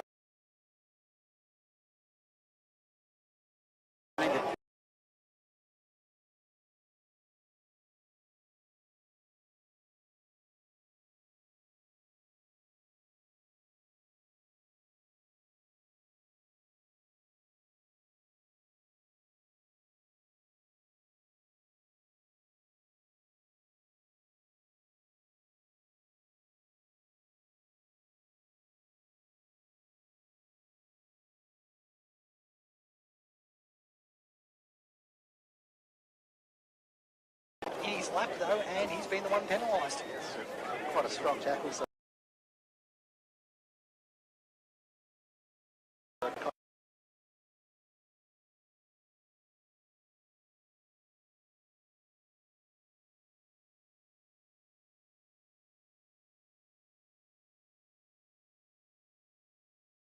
sits out wide, it's coming back, but late.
throw in on the wing there. So now that Dylan Atkins has now moved back into the ruck, Tom Brownbridge has moved back to the forward line for Irymple. So I get a feeling that maybe if he sits inside the forward 50, the Brownbridge will just go back to some extra height. As Atkins, I think, has given away a free kick there for a hold. So Henderson, the broken hill rugby, who was very aggressive in his debut season for the Swallows last year. Been a bit quieter today. Short kick's going to work okay. Goes to Thrum. Trying to find options, but it's pretty stagnant for the Swallows at the moment. 22 and a half minutes gone in the second term. Thrum retreats a bit, finds Jackson. Just trying to open some play up. He's got Ali further back if he wants to go there. Can go longer down the line. Sides on the second option. That's a good spearing kick and down low. A really good slips catch by Tom Brownbridge. Got plenty of dirt under the fingernails there. Quick hands to Archer Hammond. His kick not great. Great pick up though by Henderson. Run coming past from Coghlan. Left foot kick. That's how you turn the table. Pulling the DJs. He is absolutely stuck back in the other direction. 5-4 now. 5-10 44. Robinvale used to let Coomella Club scoreboard. He only needs half a sniff deep, and he's going to put it through the middle, Dan Coghlan. Dan Coghlan, 2 goals in the 2 quarters, and both of them from a fair bit of distance. So very good impact on the contest from him this afternoon. Absolutely. John Hollywood on the boundary. It was a really good pickup actually from Mitch Henderson down at ground level to give the handball off to Coghlan. And you can just see the clean hands and those kind of chains of possessions are going to do wonders. Oh, look, Cogs kicked it in for fullback. Do you remember that? Looked like they were going nowhere fast. They couldn't get an option, that sort of stuff. He just created himself. Just give it to me and I'll kick a goal. Benji Neal with the clearance out of the middle for the Eagles. Just looking.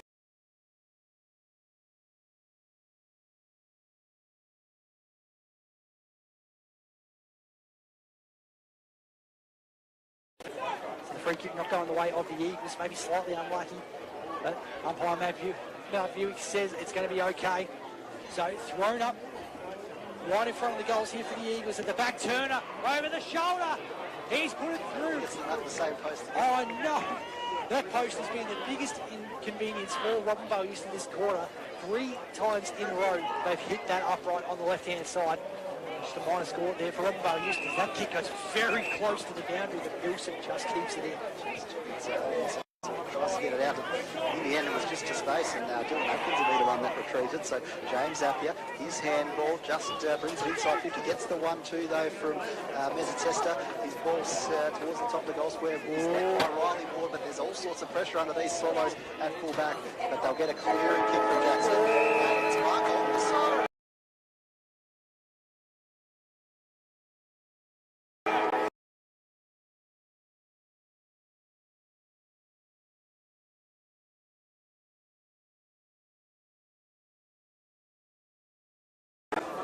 Could have been close, and he's given himself a chance here.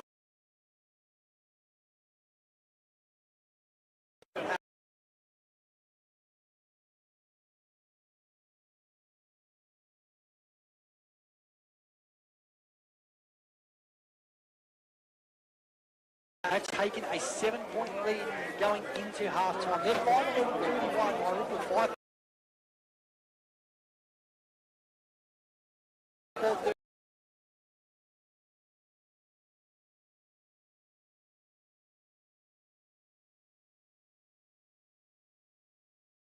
Download the Community Radio Plus app, find Hot FM and stream us wherever you go. We're heading back to the studio thanks to the good ship Dinger. We're going to be back for a half-time wrap on the other side of this. The Euston Club Resort, where you'll love relaxing by the Murray. Stay in the new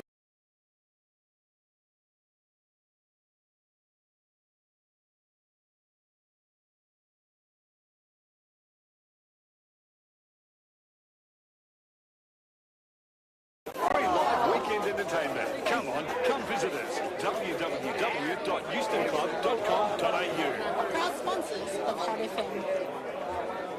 Community Bank Melbourne District can help you decide the right solutions for your banking needs.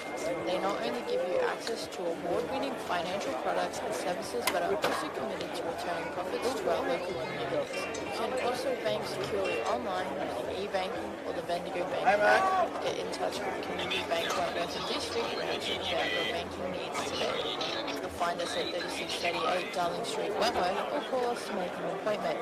Community Bank, Wentworth District, here to support you, making big things happen. Sponsors of Hot FM. Or is it the signal's dropping out? For a great night out with family or friends, there is always great entertainment on offer at the Kumiala Memorial Sporting Club. Bingo is held Tuesday at 1:30pm and again on Thursday at 7:30pm. Friday nights, there's 60 mad minutes with 45 draws with $2,000 in prizes. Tickets on sale 6pm and draws commence at 7pm. Every Saturday night is dance night in the lounge bar, 7:30pm to 11:30pm. For more information, contact the Kumiala Memorial Sporting Club on 5027 4505. Sponsors on FM.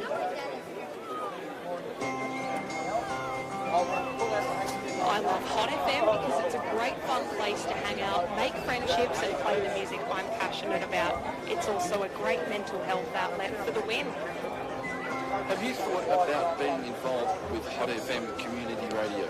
If so, reach out today at hotfm.org.au.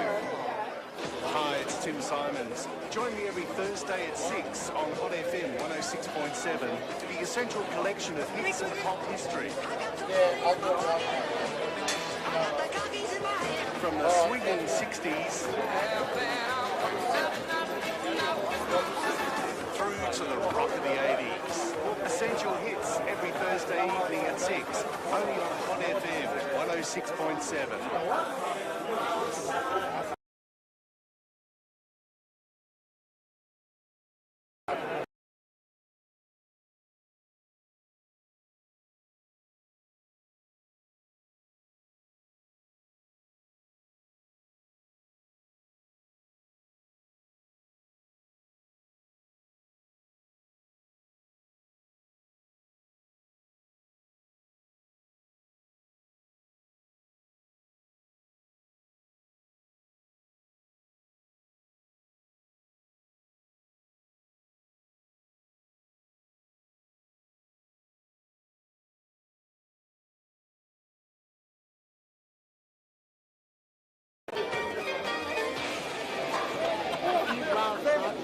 Types of little music. Tune in to Hot FM for Saturday Night Mate.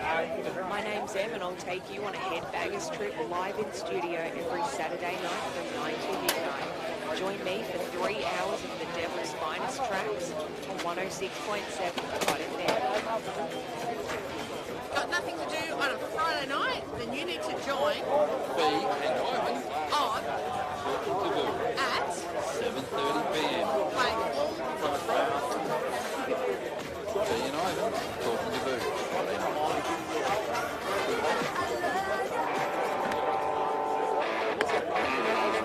Hi everyone, Terry here from Terry's Rock and Blues Show. Happy to tell you that the best rock and blues is back where it started in 1994.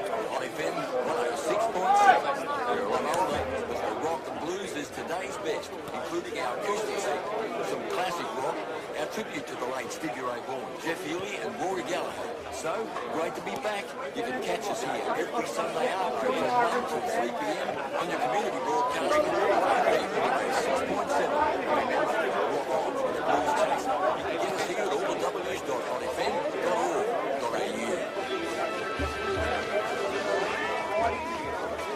Are you needing catering for your next event? Enjoy Catering can provide catering to all types of events and functions. Finger food, paellas, our famous salt and pepper squid, or full course a la carte meals with over 20 years experience. Enjoy Catering provide outstanding service and will make your next function one to remember. Why not ask about our free venue hire with full bar facilities? Enjoy wine, enjoy food, enjoy life. That's Enjoy Catering. Take the stress out of your event and call our team today. Proud sponsor of 106.7 Hot FM. The Euston Club Resort, where you'll love relaxing by the Murray. Stay in the new 5-star Riverside Suites or executive units, or perhaps a weekend away in a self-contained cabin. Swim in one of the beautiful outdoor pools, or park your RV and enjoy camp kitchen facilities and much more. Unwind at Station 46 All-Day Cafe, hot bars and for a weekend entertainment. Come on, come visit us. www.eustonclub.com.au. Proud sponsors of Hot FM. Community Bank District can help you decide the right solutions for your banking needs. They not only give you access to award-winning financial products and services, but are also committed to returning profits to our local communities. You can also bank securely online using e-banking or the Bendigo Bank app. Get in touch with Community Bank Wentworth and District Branch about your banking needs today. You'll find us at 3638 Darling Street, Wentworth, or call us to make an appointment. Community Bank, Wentworth and District, here to support you, making big things happen. Sponsors of Hot FM. With thanks to Community Bank Wentworth and District, Hot FM is live on local football. A bit of riff from Phil in the background there, of course, of Thin Lizzy fame. This is half-time at your SFNL Hot FM match of the day, coming to you live from Henshwood Oval, round 1 of the season between Irymple and Robinvale and Euston. And after the Swallows had all the momentum in the first quarter, it's been the Eagles in the second term. At half-time, the visitors 5-11-41, Irymple 5-4-34 on the Kumiala Club scoreboard. For Robinvale and Euston, Isaiah Johnson's got 2 goals to his name, singles to Antonio Mezzatesta, to Benji Neal and to Dylan Atkins, while for Irymple, Dan Coughlin has 2, new coach Jake Thrum, Ned Oldham and Nick Mead all have singles. To wrap up the first half of action, it's myself, Mitch Rod, Michael D. Fabrizio and John Hollywood in just a second, but let's go first to the numbers from Max the Axe Highworth. Max, you've been scribbling furiously over there because quite a few of these players have had a fair bit of possession. Let's start with Robinvale Euston and the third medalist Benji Neal, who was very good last week, started well again today. Yeah, Benji Neal has been great with 9 possessions in that last quarter to have 15 possessions for the game, along with 3 marks and a goal. Yeah, certainly been outstanding. That snap over the shoulder in that second quarter was very, very important. Isaac Corbo maybe slightly quieter than he has been in previous games. Yeah, Isaac Corbo was quieter that quarter with just 4 possessions to have 9 for the game, along with 2 marks. Jack Taylor hasn't had a huge amount of the footy, but I reckon he's had a pretty big influence playing on Tom Brownbridge down in defence. Yeah, Jack Taylor's been quiet with just 4 disposals for the game and 1 mark. Yeah, I reckon there might potentially be another mark in there somewhere, but he's been okay. Antonio Mezzatesta, who hasn't had a huge amount of the footy, but gee, that goal he kicked in the second quarter was outstanding. Yeah, in that last quarter, Antonio Mezzatesta had 2 disposals to have 3 disposals for the game, along with his great goal. One of our favourites, the people there. What about the new coach for Irymple, Jake Thrum? He's been very busy in the first half. Yeah, Jake Thrum was great in that last quarter with 9 possessions to have 16 for the game, along with 7 marks and a goal. Yeah, cracking goal in that first quarter for the Swallows. Dan Coughlin as well, just put them on his back a little bit late in that quarter with a brilliant goal and taking the ball from defence. What was his stats? Yeah, Dan Coughlin was good. He has 11 disposals for the game and had 2 marks and a goal in that last quarter. All right, what about Tom Brownbridge? He's had to work really hard playing in centre half forward, so a little bit different time. He's been a little bit quieter today. Yeah, Tom Brownbridge has been quiet with just 2 possessions in that last quarter to have with 2 marks. Cooper Milson, we were impressed with the debut in the first quarter. What was his numbers in the second? Cooper Milson was a bit more quiet in that quarter with 2 marks, 2 disposals and a mark. Beautiful, nice work there for you, Max Dax Holworth. Love what you bring to the table as you'll hand the cans over to John Hollywood. Now, Michael D. Fabrizio, let's go to the first and so the fourth on the first. It was really a tale of 2 quarters, wasn't it? Irymple had most of the momentum in that first term, but maybe couldn't come last, but couldn't be forward. So that Peskin really finished 3 times in a row. So it certainly got in the way of that, but probably had to listen to the 11 to this, so a few rush behind. That's right. But yeah, not really. That way you can feel it like that. In that second quarter, in the first quarter, just oh, you need to come the Eagles. So yeah, really the same. All you need is oil and garlic. All open, just favouring each team. Absolutely, Johnny Hollywood, you're down there in the thick of it on the boundary, and you've called it at the quarter time break. The coach has said, let's eliminate these unforced errors. We just saw all our in the second quarter that's still creeping in their game. For some reason, it seems to be at the one end of the ground, but we've got no real reason why. Yeah, look, even we look at the little 2 flags here, the premiership flag's up, it's just dropped straight down. There's not really much in it, it's blowing around a little bit, but you don't even get a goal in most spots. Obviously, that's the favourite end. People prefer to kick to that end, no doubt. If you win the toss, you tend to go that end. If there's going to be any wind, it's going to go that way. There's no doubt about that. But both coaches, we scratch themselves. What they've done. And I mean, both coaches. Jaber hasn't made anything. Look, his changes haven't been major basically he's gone and done something since then to change the game. His change has been through rotations. They've rotated heaps on both sides, over 50 changes to half-time. That is the point. Okay, so they've rotated all the way through, so it's almost been impossible to do a matchup. Every time I go to tell you blokes who's on who, they change over. Swapping over, there's no doubt about that. But the biggest thing there was the general mistakes. You know, I think Robinvale's disposal count went up. They're going to get the footballs a little bit better. Their intensity level's better, but certainly around their talk was better. I can hear them talking, they're dictating terms, they're telling each other where to go. Lead up, you hear the bloke behind them saying. So generally, I think, I think it looked like Robinvale to me, even in the first term, but the game was suiting them. It wasn't suiting them in regards to getting them well, it was certainly suiting them around the pack, so they were starting to get their matchup. If they could get them right, they're trying to find someone for Jake Thrum, they're trying to find someone for Coughlin. They certainly did that for a while through that quarter. They tried to find a matchup with Nick Me, which they then found through that term. I reckon they've got Brad Bridges' match at the moment. You know, the centre-backs and half-forward. You don't mind if, the centre-backs only getting 2 touches, the centre-half-forward's only getting 2 touches. So basically that's what you want from your centre-back. So, look, the game's in the balance, there's no doubt about that. It's really, really intense at ground level. Certainly it's behind me in regards to club level. Look, it's going to be a good game, and I couldn't even tell you in the second half who's going to win the game because I don't know. Because I don't know what the change was. That disparity. I guess there's a bit of increased velocity of the ball in the end. That was something that Robinvale used to make their mark on last year. Maybe it's missing slightly last week with the wet conditions, but certainly that second term they brought the heat. Again, sometimes they play a little bit on the edge, and maybe sometimes too close to the edge, which they've got to be careful of. But I reckon it just brought it back in their momentum. Sharpened up a bit in that quarter. To John's point about the rotations, some of the rotations fell the way of the Eagles that quarter. We saw when Dylan Atkins went 2 goals in a row that he had a hand in. And so, just some of those moves, the ability to rest players up forward, but also get a return from them when they're resting is a really important factor. Yeah, absolutely. Johnny Hollywood, who would you put down as some of your best players in that first half? I'll look for it. We'll go with Colts first. I think Colts basically said, get on my back, I'm going to coach along the best I possibly can. He hasn't been as destructive as he normally is in the centre, but he's certainly got, I think, around a 10 or 11 touch marks. He's been fantastic. And more than 40 kick goals when it's necessary. At the 22-minute mark, you said that he had 2 points or whatever it was. He certainly turned that around, kicking from full back, and then went on the ball, then created his own goal. Jake Sutherland, new coach, he looked very, very impressive. His first quarter was magnificent. His second was very, very good. I think he got 11 touches in that term alone. Got knocked around at the 15-minute mark.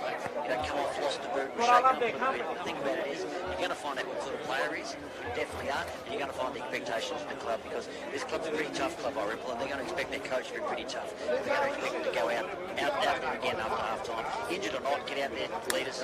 I think after that's been the kids. And Kara's been fantastic. Young Wilson, first game's been fantastic. And it's mainly been the kids. We had, unfortunately, Nick Lee and that drop out of the game a bit. Zach Monty picked up a bit of a shoulder. We haven't seen Pesavini's got an ankle injury. So they've been driven by the kids. There's no doubt about that. So no worries there. On the other side, Turner from ground level, the work that he's done is basically making them kick to him. They haven't been hitting targets in the first term. In the second term, they hit a little bit better. If they weren't hitting in those boys, it was going into space in front of him, it was going into space behind him, and all the other players pushed there and ran there. As DFAB said, that was how they get that ground pick-up stuff. But at least they had a target to go to. When they went there, little boys they picked up. Who else for the Eagles did that, which you could have tipped next to in the first half? Yeah, well, obviously Atkins we mentioned before, and Benji Neal, and they're also working together as well in terms of Atkins setting Neal up with some good hit-outs. Corbo's been not as many touches that the second quarter, but certainly made improvements throughout the game.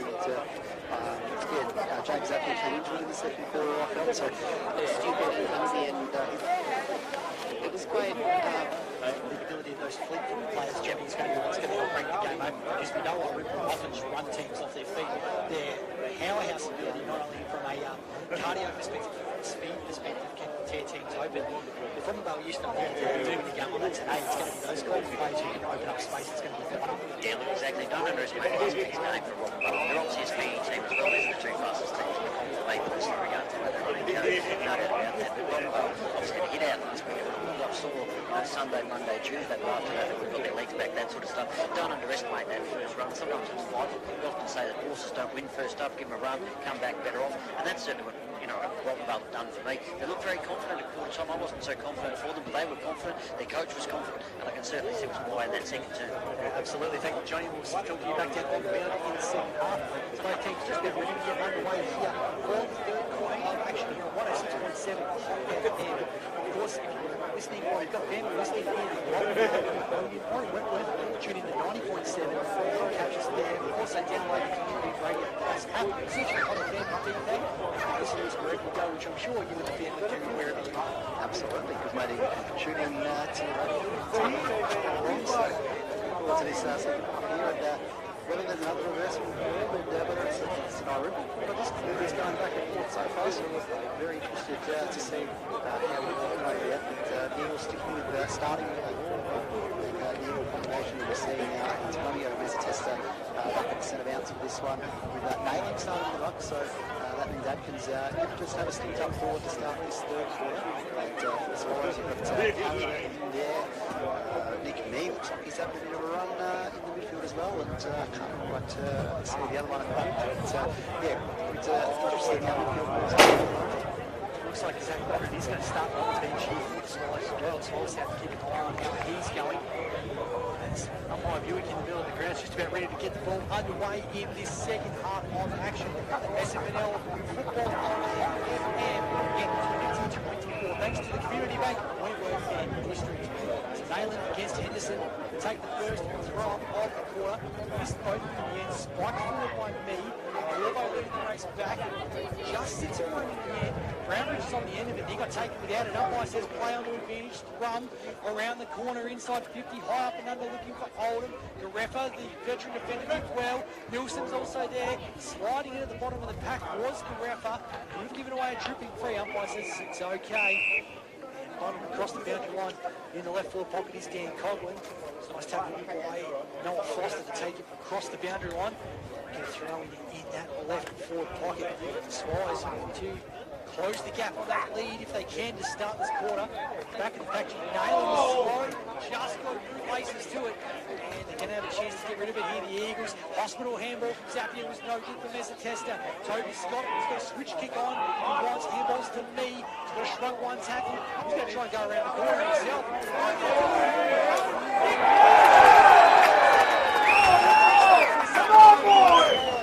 John Holliman said maybe he went out of it a little bit more. It's just that unpredictability and that X factor that can just make him have an impact without having been involved in it before. Yeah, absolutely. It starts in the guts, so get him a bit more on the ball and shows what he can do. Just without, didn't have a lot of time to work with, didn't have a lot of space, but Nick Mee knows how to find the goals and did so yet again there. So it's the second goal pretty similar to his first goal. Just a running carry handle out of defence from Robinvale Euston. Wasn't quite up to scratch there in the end. Mee certainly had a player across the other side of the field. I don't think anyone's going to be too disappointed if he decides to have a pocket. He's going to kick it more often than not. Chance here for another clearance for the Swallows. Briggs handballs wide looking for the bench. Can't pick it up. Campbell comes backwards there from Anthony Mezzatesta. Now a chance for Dion Cameron. Collects nicely. Handballs to Corvo. Moves it forward to Adkins. Gee, that was an interesting one-hand handball. I think it was across the boundary line in the end. And we're going to get a throw in.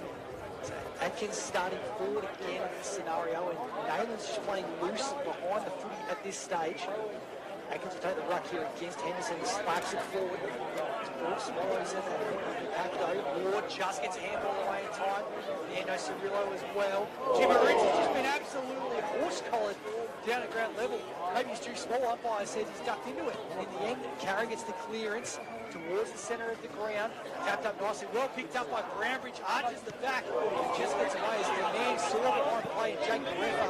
And he's holding his knee. That doesn't look good for the veteran defender. He's struggling there to get up at ground level. And that could be a body blow there for the Eagles defence. Getting to his feet now, so hopefully he's okay, but didn't look great, didn't he, Fabian? It's a heat at the moment. His response wasn't good initially. So we get a tap there from Nayland to falls to the advantage of Nick Mee. So we get a throw in. You see Griffith just stumbling off, so at least he's walking and is able to move the leg, but he'll shuffle off to the boundary line. Nayland front position. The kick is gotten away there out of the contest in the direction of Brownbridge, but he can't quite get there before the boundary line. So another ball in on the wing here for on the the Swallow side of the ground. John Hollywood for Enjoy Catering. Jake Garef staying on the ground. Looks like he's running it out, so maybe it was just a knock on the knee. Yeah, he looked like he hyperextended to me a little bit, boys, so that could be a serious injury or nothing at all, so hopefully he's going to be all right. Keep an eye on him as we go on this point up saw it ground level. Bailey Henderson from Irymple. Meanwhile, Henderson handballs forward to Dom Cirillo. He goes on looking for Coughlin. Refa trying to get back to help out his teammate Foster. Coughlin starting forward for the Swallows. He taps it down towards me. He got it out. He was definitely held without it. It was just a bit sloppy in the end from Leslie. Zach Leslie. In fact, it's Thrum who's going to receive the free kick. He's going to run around onto the left foot.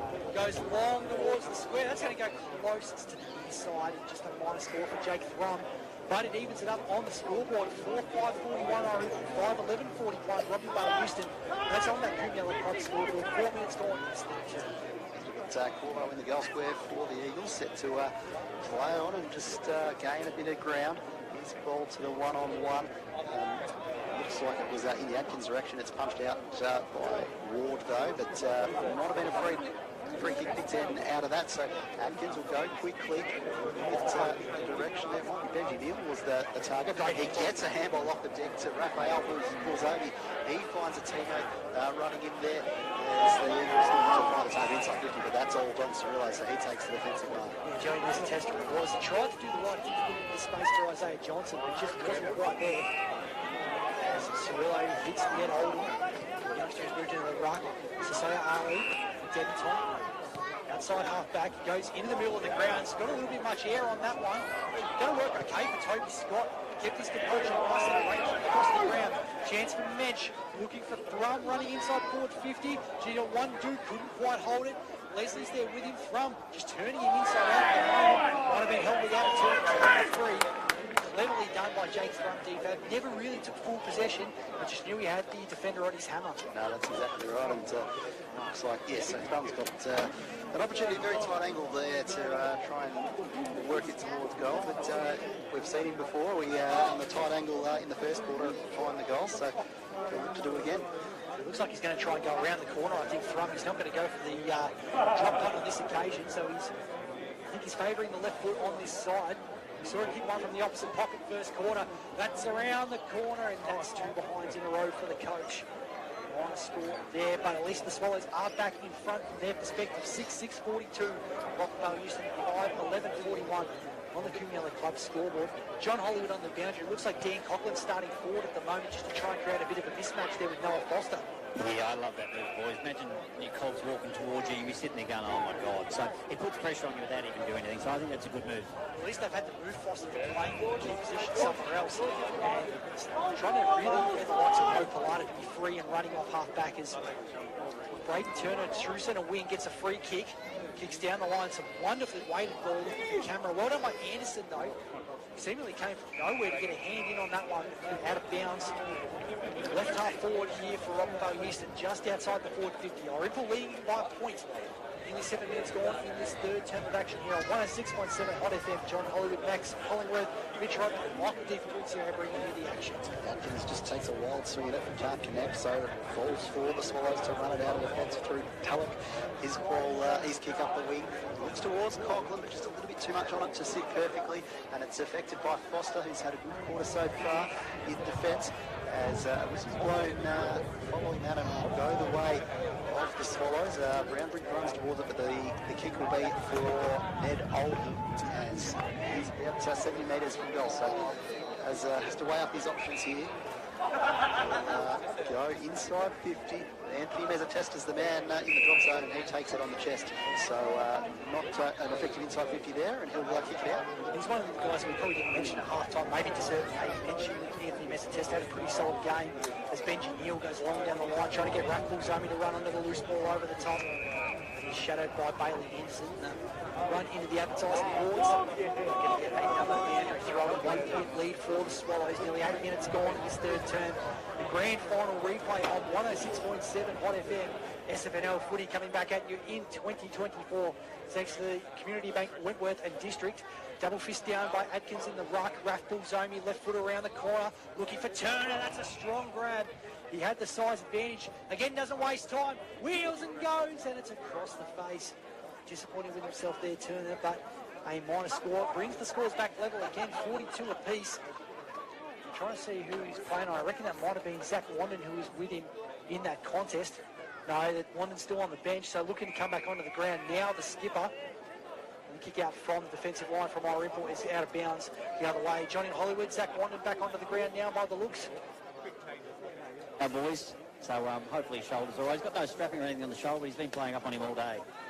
So I'm wondering if there might have been a stinger in there somewhere. Meanwhile, at the back of the pack here, Kempton tries to get the clearance for Irymple. Tulloch, looping handball from Milsom. Little kick looks okay. Just bounced clean bowled through Jake Thrum's legs. Foster tapping it backwards, looking for Taylor. Underground handball's clever in the end. Corvo swings it wide. Chance for Jackson Leslie. Right foot kick looking for Neil. Strong, well done there by Anderson, but in the end he's given away the free kick for over the shoulder. It's Benji Neal, the McLeod medal winner from last year, to centre half forward. Not a great kick, but Jim Mee couldn't take it. Swung away from him in the last second. Dom Cirillo there, it's back up. He's mowed down there by Lua Polata. Atkins handball wide, looking for Leslie. Couldn't take it. Well done by Bailey Anderson to get back and effect the kick there. And the Swallows are away down the wing. So Mensch has a bit of run. Handballs to Brownbridge. Goes the 1-2 back to Mensch. His ball to the one-on-one contest in the lead of Dan Coughlin, but it slips past both him and Foster. It looks like Mo Polata will get there first, but Coughlin's charging him. Gets the tap of the stick. Eventually forced out there by Polata to the running Zach Wilson. His ball is taken by Nick Mee with a good grab. 55 metres from goal. He turns around, goes low towards Brownbridge. He's got a lot of space and takes a mark 40 metres from goal as the Swallows look to get a one-goal lead. Beautifully done by Dan Coughlin. He knew he was outpaced there by Mo Polata, who probably just took maybe a half a second longer than he needed to. Great tackle there from the former coach. Big mark from Nick Mee. As we called before, he likes to go himself for goal. We know he's capable of it, but this time spears it across the 50 to Brownbridge. Lines up for his first of the day and for the season. And the goal umpire has absolutely not moved. Tom Brownbridge has brought the lead back to the Swallows. 7-6-42, leading Robinvale Euston 7-6-48, I beg your pardon, to 5-12-42 for Robinvale Euston. One goal lead for the home side. That's on the Coomiana Club scoreboard. John Hollywood on the boundary. It was beautifully done by Nick Mee, wasn't it? And I reckon the Robinvale Euston defence just got sucked into going towards goal because they knew that's what he's capable of, but a beautiful kick across the 50 instead. Yeah, look, very much so. Look, we've been on to be watching Nick Mee play at this sort of standard for the last 6, 7, 8, 9 years, and that was beautiful. And everyone was thinking he was going to go for the big run, 55 metres out, lowered the eyes, found Brownbridge on his own. Really good mark by, Nick Mee, so congratulations to him. Absolutely starting to insert himself into this quarter at the moment. Is back into the centre as Archer Hammond taking that ruck contest for the Swallows. Nick Zapier wrapped up immediately in a double team from Carra and Tulloch. Not a sandwich I want to be in the middle of. Collihull says, give it to me, we'll throw it up again. Atkins with the size tapping down. Carra there as well. Corvo trying to bounce over the top. Nick Mee again in the thick of it. Great tackle by Jackson Leslie. Just holds it up, not making any further movement. 6-point advantage for Irymple as it stands here at Henshelwood Oval. Thrown up again. Atkins with the size, taps down, looking for Nick Zapier. Nick Mee again there as well. Not really gaining any territory either way at this stage. Let's check in with Max Hollingworth, and Tom Brownbridge has had a good quarter, mate. He's had a fair bit of the footy. Yeah, Tom Brownbridge has had 5 disposals so far with a goal. Obviously kicking that last goal as well. The former coach trying to bust his way through there is Hammond. He's wrapped up again, so a little bit of stalemate footy here at the moment. Defab almost NFL-like, just inches by inches at the moment. Quite a bit of congestion. No one can get it out cleanly. Umpire throws it up yet again. Atkins tries a forceful tap to Nick Zapier, but again immediately met by a tackle. This time the free kick's called though. Bit high. So high there against Carra. Zapier's short little ball tries to hit up Braden Turner, but it slips through his hands. And first out of his Wanden, who's back on the ground. It looks like we've got Arlay was involved briefly there as we get the Swallows try to run it out, but straight back in there from the Eagles to the contest. It's out the back. Will be met by the Swallows, but a lot of pressure on that kick on the last line of defence. Gets to Toby Scott. He evades the tackle of Anthony Mezzatesta. Does well, keeps his feet, and a nice ball to the contest on the wing. It looked like he was going to trip over a couple of times there, Toby Scott, but kept his feet nicely. Thrum, kicks forward, clever tap on by Brownbridge, didn't take possession. Ash Kempton, 60 from home, handballs back to Brownbridge, who's got 3 opponents coming in. He's going to be barreled across the boundary line right in front of our commentary position. Jake Thrum just feeling the back of his knee a little bit there from that contest. I think he'll be all right. Maybe just a bit of a knock at the top of it. Try to stretch it out. Maybe a bit of cramp coming as well for the new coach. Whipped in a half forward for Irymple. Thumped away by Adkins through the hands of Mezzatesta. And he's going to get a test out there from Thrum as he's taken down by Joey Mez in that tackle. Again, I reckon a little bit of cramp sitting into it right now. 6-point advantage for Irymple, 7-6-48. Robinvale 5-12-42. Junior Club scoreboard. Another tap from Adkins. James Zapier this time gets the clearing kick forward. Looking for Nayland. Can't quite get there. Lua Pilata trying to find some space. Handball missed Nayland though across the boundary line, right between the interchange gates. See Antonio Mezzatesta come on from Michael Zapier. Toby Scott's come on in the rotation there for Cooper Milsom for Irymple. Trying to gain advantage here, Robinvale Euston. Last goal going the way of the Swallows. What can they create? Nick Mead just busts his way through. We know he can impact the contest. Handball's in the space, but Corbo shrugs the Kempton tackle. Now a chance for Joey Mezzatesta if it sits. Handball back to Matty Camera. Retreats further. Antonio Mezzatesta with a flying shot at goal. This could work. It could work beautifully as Benji Neal just lost his opponent in Dom Cirillo and read it beautifully. It was clever from Mezzatesta, wasn't it, DFAT? Didn't go for goal, but just put it into space to allow the McLeod medalist to do his thing. Absolutely. Floated it to the dangerous position, and Neal just strolls in from 15 metres out over the goal umpire's hat as we see scores level yet again with that goal, 48 apiece. It certainly is. Benji Neal kicking his second of the game, and he's put it through the big sticks. Of course, their best performer last week. He's doing it again so far today. John down on the boundary. It was a great kick from Mezzatesta, wasn't it? Because he didn't necessarily try and hit the man, but he put it into space for his forward to do the work. Yeah, exactly right. He chucked out in front of him, didn't he? There's no doubt about that. And Benji Neal's turned out to be a wonderful player, isn't he? Obviously, when he came with big reputation, but certainly Isaac Corvo's reputation was a bit bigger than Benji. But I think Benji's really slotted into outside of footy. He likes the dry weather. He's obviously very solid over the ball. Obviously, can do things like that forward.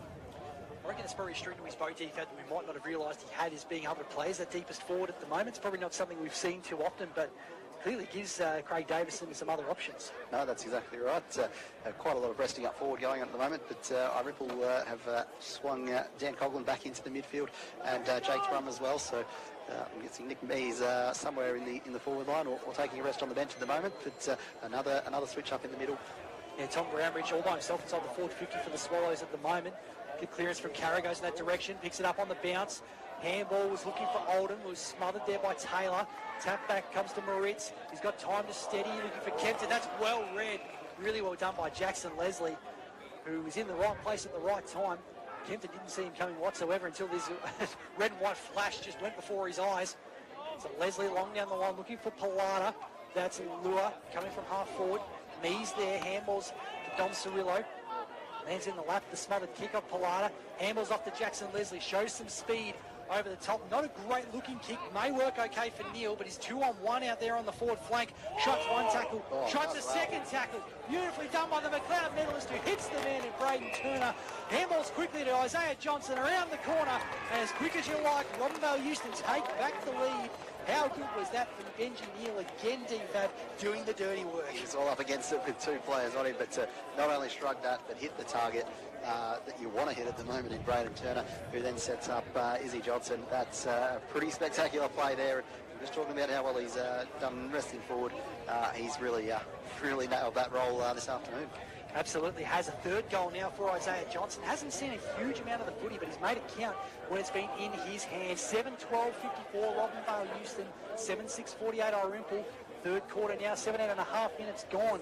This is your Hot FM match of the day. Mitch Rod, Michael D. Fabrizio, Max Hollingworth, John Hollywood, bringing you the action from Henshawood Oval. This grand final replay, which has been an absolute cracker so far. I reckon it's going to be for the next half an hour, 45 minutes, as well as Henderson. Tries a bit of tunnel ball there, but it's cleared out by Corvo. Long kick inside 50, Turner.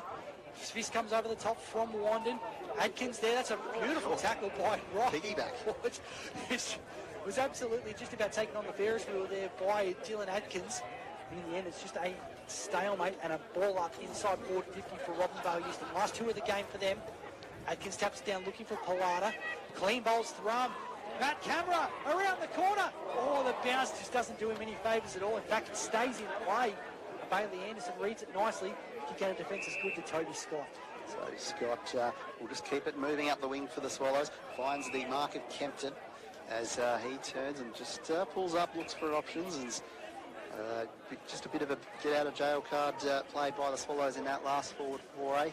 The ball gets kicked up the wing to the contest. A few fly at it. Jack Taylor got some hands to it for Robinvale Euston. It's now on the deck, spills out no, it won't spill out, in fact, and it looks like we'll get wrapped up in a tackle. It might be Jimmy Tulloch on the bottom of that one for the Swallows. Ball up on the wing, dead centre of the ground almost. 15th Street side of Henshelwood Oval. Adkins with another tap down. He's been great in the ruck today. James Zakia gets the handball out of congestion. Tulloch back in the other direction. In fact, it's actually Kempton just trying to bulldoze his way through the middle. Couldn't do so before the umpire blows the whistle for the stalemate. See down in front of us in this commentary position, Joey Mardio, who apparently injured himself in the practice game before the season started. They'd really love to have him out there today. Robinvale Euston, kick inside forward 50. There's a chance here at the back of the pack for Dion Camera. Shrugs the tackle. Handballs to Matty. He goes back the other way. We'll call him the paparazzi. Cameras everywhere. In the end, the kick's going to be cleared out of defence by Connor Mensch. Chance here for Isaac Corvo to reset, though, down the line. It's a floating ball. Mezzatesta, clever handball. That Camera couldn't quite hold it. Might have accidentally caught one fine. He did. I don't think there's any ill intent in that one from the Irymple defender. It was just slipped a little high in the end. And Connor Mensch was coming back to lay the defensive tackle. And Matt Camera showed some sparks in his debut last week, DFAB, and a chance to kick his first goal of the day today. Absolutely, yeah. Just got the timing right. The timing was on his side in that play, and now he's got a chance to kick a goal. He's going to be about 45 metres out when he connects with this one. Just opens up the angle a bit, and then just a perfectly weighted straight kick. And that is another goal to the Eagles. They are now 2 up over the Swallows after coming out of half-time under a bit of pressure. They've responded. The Eagles looking dangerous. What a great moment too for Matt Cameron. I believe it's his first goal in senior footy as well. His teammates got around him and certainly celebrated with him. He took the extra bit of room there, John Hollywood, to make the most of it, and he certainly gave himself plenty of room, but timed it perfectly. Yeah, look, I'm not sure about his kicking style for goal, but it's effective on this occasion, so I can't put the kid down at all. But great effort by him. He's been working really, really hard. Great game last week for first game, and he certainly fits in, boys. He certainly does, taking after his brother, who just settled in nicely to the forward line last season. So Isaac Corvo trying to clear it just by fisting it forward for Robinvale Euston. Chance for Antonio Mezzatesta. Chaos ball forward might work. Dion Camera getting there. Is he going to try and outdo his brother? It's going to go close. In the end, Dylan Atkin marks it in the goal square. We thought it might have been going through the big sticks, maybe across the face, but the big man is just going to make the most of it. I reckon Dion might be a little salty, DFAB, like Jake Stringer and Kyle Langford last night, but Dylan Atkins has made the most of it. So yeah, Atkins just make sure that it's definitely a 6-pointer, and he's been doing well when he's been up forward as well as in the middle in the ruck. Dylan Atkins this afternoon. It's now a 3-goal lead to Robinvale Euston. Yeah, in the blink of an eye, 2 goals on the board there for Robinvale Euston, and just put this extension now on that lead. Is Irymple just being caught a little bit short right now. It is Robinvale Euston 9-12-66, comfortably opening up an 18-point lead over Irymple 7-6-48 on that Coomiella Club scoreboard. John Hollywood, I reckon the Irymple coaching box will just be trying to come up with something down there at ground level, and it looks like Nick Pezzaniti's still down there on the boundary line. Yeah, not good for Nick, is it? No good at all with regards to his ankle, that sort of stuff. He's been struggling since the first term, boys. Look, I think the biggest thing is Isaac Corvo, boys. I think you guys called it early in the game. He went to the centre early. Obviously played back last week, forward last week, that sort of stuff. I love him in the middle. I reckon we all do. He's going to be a force in there as Dan Coughlin gets the clearing kick, and that's worked perfectly as Nick Mee just led his opposite number 7, Zach Leslie, to the footy and takes the chest mark inside 50, just outside the paint by the time he makes contact. He's kicked 2 brilliant goals so far today, DFAB. Can he add another one to the books? Well, this is the range that they've been coming from, so we'll see. Just kicking on the 50-metre paint pretty much, Nick Mee. Not a lot of movement from the goal line. Perfect. So Nick Mee gets one back from the Swallows to make sure that it's going to be a bit closer than 3 goals at three-quarter time. Nick Mee with his 3rd goal of the day for the Swallows. Dan Coughlin's got 2. Jake Thrum, Ned Oldham, Tom Brownbridge, all with singles. For Robinvale Euston, Isaiah Johnson's got 3. Benji Neal and Dylan Atkins each with 2. Antonio Mezzatesta and Matty Camera each with 1. Irymple bring their margin back to just 12 points now, 8-6-54. Robinvale Euston 9-12-66, and this is becoming an entertaining contest, DFAB, but plenty of goals coming in this 3rd quarter. Yes, nice sort of back in 4th quarter. It's after each side had a crack at dominating a quarter themselves in the first half. The restart, Justin Nayland's in the ruck. His tap down to Nick Mee, so he's back in the midfield.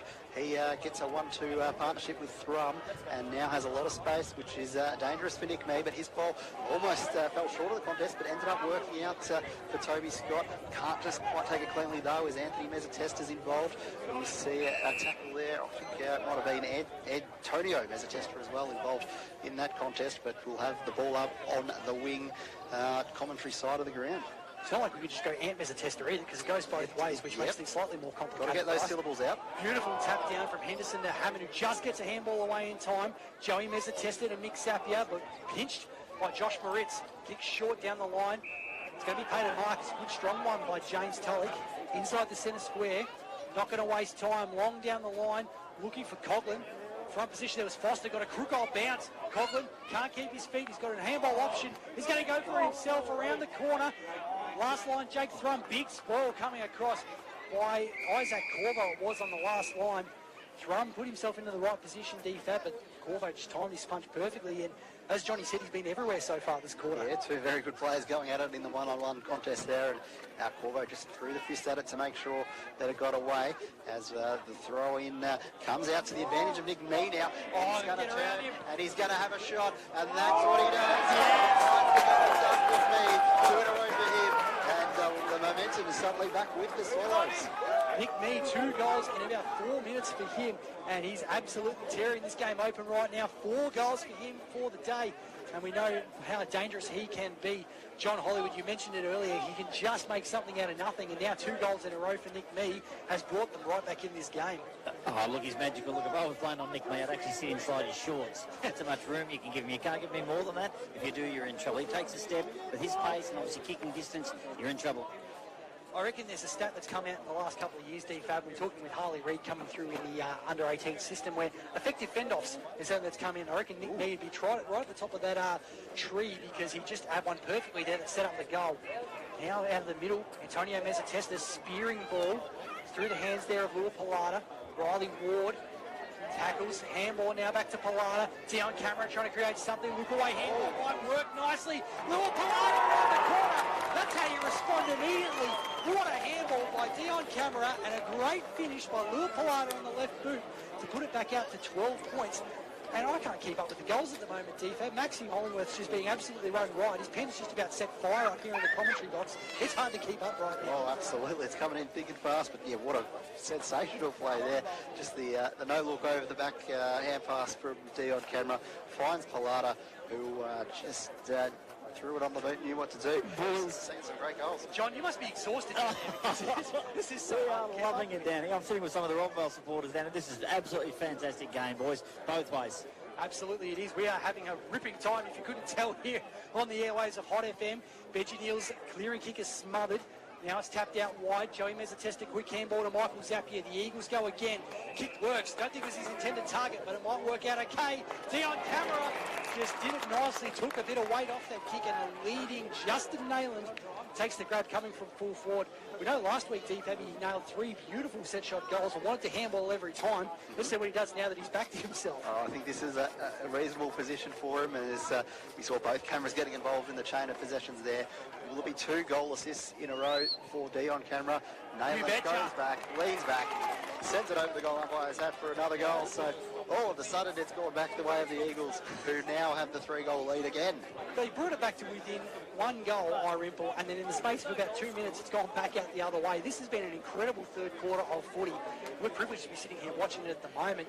John down at the boundary, and Michael called it. Dion Camera involved with 2 goal assists there. First a look-away handball, but how clever was that kick? Just took a bit of weight off it to allow his forward to move into space. Exactly. It's a thought process, boys. They're under pressure. There's no doubt about that. But some of the thought process in those last 2 passes, that handball over your head, and obviously, as you just said, in the move he did then, absolutely fantastic. Dion Cameron's really coming of age as a senior footballer at the moment. We're really enjoying watching his process as it comes. Trying to find another clearance here, and as we've seen, DFAB, what happened in the first quarter for Irymple, whoever's getting the clearances is usually leading the way. And now a chance for the Swallows to get out with a free kick for holding the ball. Holding the ball, called against Antonio Mezzatesta. So Henderson starts it, sends it out to Nando Cirillo. He goes low, but that's not going to be effective. The mark there cleaned up by the man at the moment, Dion Camera. He's doing it up forward. Click. At half-back, everywhere you look, he's showing up. He'll cross it over to the other side where Isaac Corvo is waiting for the mark. and they're just taking it easy now and waiting for the right option. Corvo's ball out wide, looking for a teammate there. There's a 2-on-2 contest involved. Getting a hand to it was Atkins, but he'll go over the boundary line for a throw-in. I reckon the siren's probably not far off standing for three-quarter time. Maxie Hollingworth, how many touches has Isaac Corvo had for this quarter? Isaac Corvo has had 10 possessions this quarter. Yeah, been everywhere so far. The big number 8 for the Eagles. As we're just about on the half-an-hour mark, and there goes your three-quarter time siren. And we thought Irymple were right back into this, and they're certainly still not out of it. They were back within a goal, and then in the space of 2.5 minutes, Robinvale Euston have put the margin back out to 3 goals. That's the three-quarter time siren. The Eagles 11-12, 78. Irymple 9-6, 60. That's on the Kumiala Club scoreboard. We've got a ripping final quarter of action coming your way here on Hot FM. Mitch Ryder, Michael D. Fabrizio, Max Hollingworth and John Hollywood bringing you the action all aboard the Good Ship Dinger. We'll be back from the studio with these messages in just a few moments. The Euston Club Resort, where you'll love relaxing by the Murray. Stay in the new 5-star Riverside Suites or executive units, or perhaps a weekend away in a self-contained cabin. Swim in one of the beautiful outdoor pools, or park your RV and enjoy camp kitchen facilities and much more. Unwind at Station 46 all-day cafe or club bars and stop by the bistro for a memorable lunch or dinner and enjoy free live weekend entertainment. Come visit us, www.eustonclub.com.au. Proud sponsors of Hot FM. Community Bank Wentworth and District can help you decide the right solutions for your banking needs. They not only give you access to award-winning financial products and services, but are also committed to returning profits to our local communities. You can also bank securely online using e-banking or the Bendigo Bank app. Get in touch with Community Bank Wentworth and District branch about your banking needs today. You'll find us at 3638 Darling Street, Wentworth, or call us to make an appointment. Community Bank, Wentworth and District, here to support you, making big things happen. Sponsors of Hot FM. For a great night out with family or friends, there is always great entertainment on offer at the Kumiala Memorial Sporting Club. Bingo is held Tuesday at 1:30 p.m. and again on Thursday at 7:30 p.m. Friday nights, there's 60 mad minutes with 45 draws with $2,000 in prizes. Tickets on sale 6 p.m. and draws commence at 7 p.m. Every Saturday night is dance night in the lounge bar, 7:30 p.m. till 11:30 p.m. For more information, contact the Kumiala Memorial Sporting Club on 5027-4505. Sponsors of Hot FM. One of our station listeners is about to head off on a road trip, but she's forgotten one important thing. Lana, wait! Can I help you? You guys nearly took off without downloading the Community Radio Plus app. Pass me your phone. Yeah. How else would you have tuned into us when you were out of town? Right. Oh, and the app lets you see what's coming up next too. Here you go.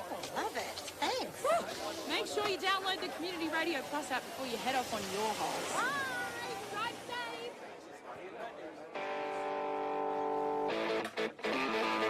Hi everyone, Terry here from Tekka's Rock and Blues Show. Happy to tell you that the best rock and blues is back where it started in 1994 on Hot FM 106.7. We're a lot older, but the rock and blues is today's best, including our acoustic segment, some classic rock, our tribute to the late Stevie Ray Vaughan, Jeff Healey and Rory Gallagher. So, great to be back. You can catch us here every Sunday arvo from 1 till 3 p.m. on your community broadcaster, Hot FM 106.7. And remember, rock on with a blues chaser. You can get us here at allthews.hotfm.org.au.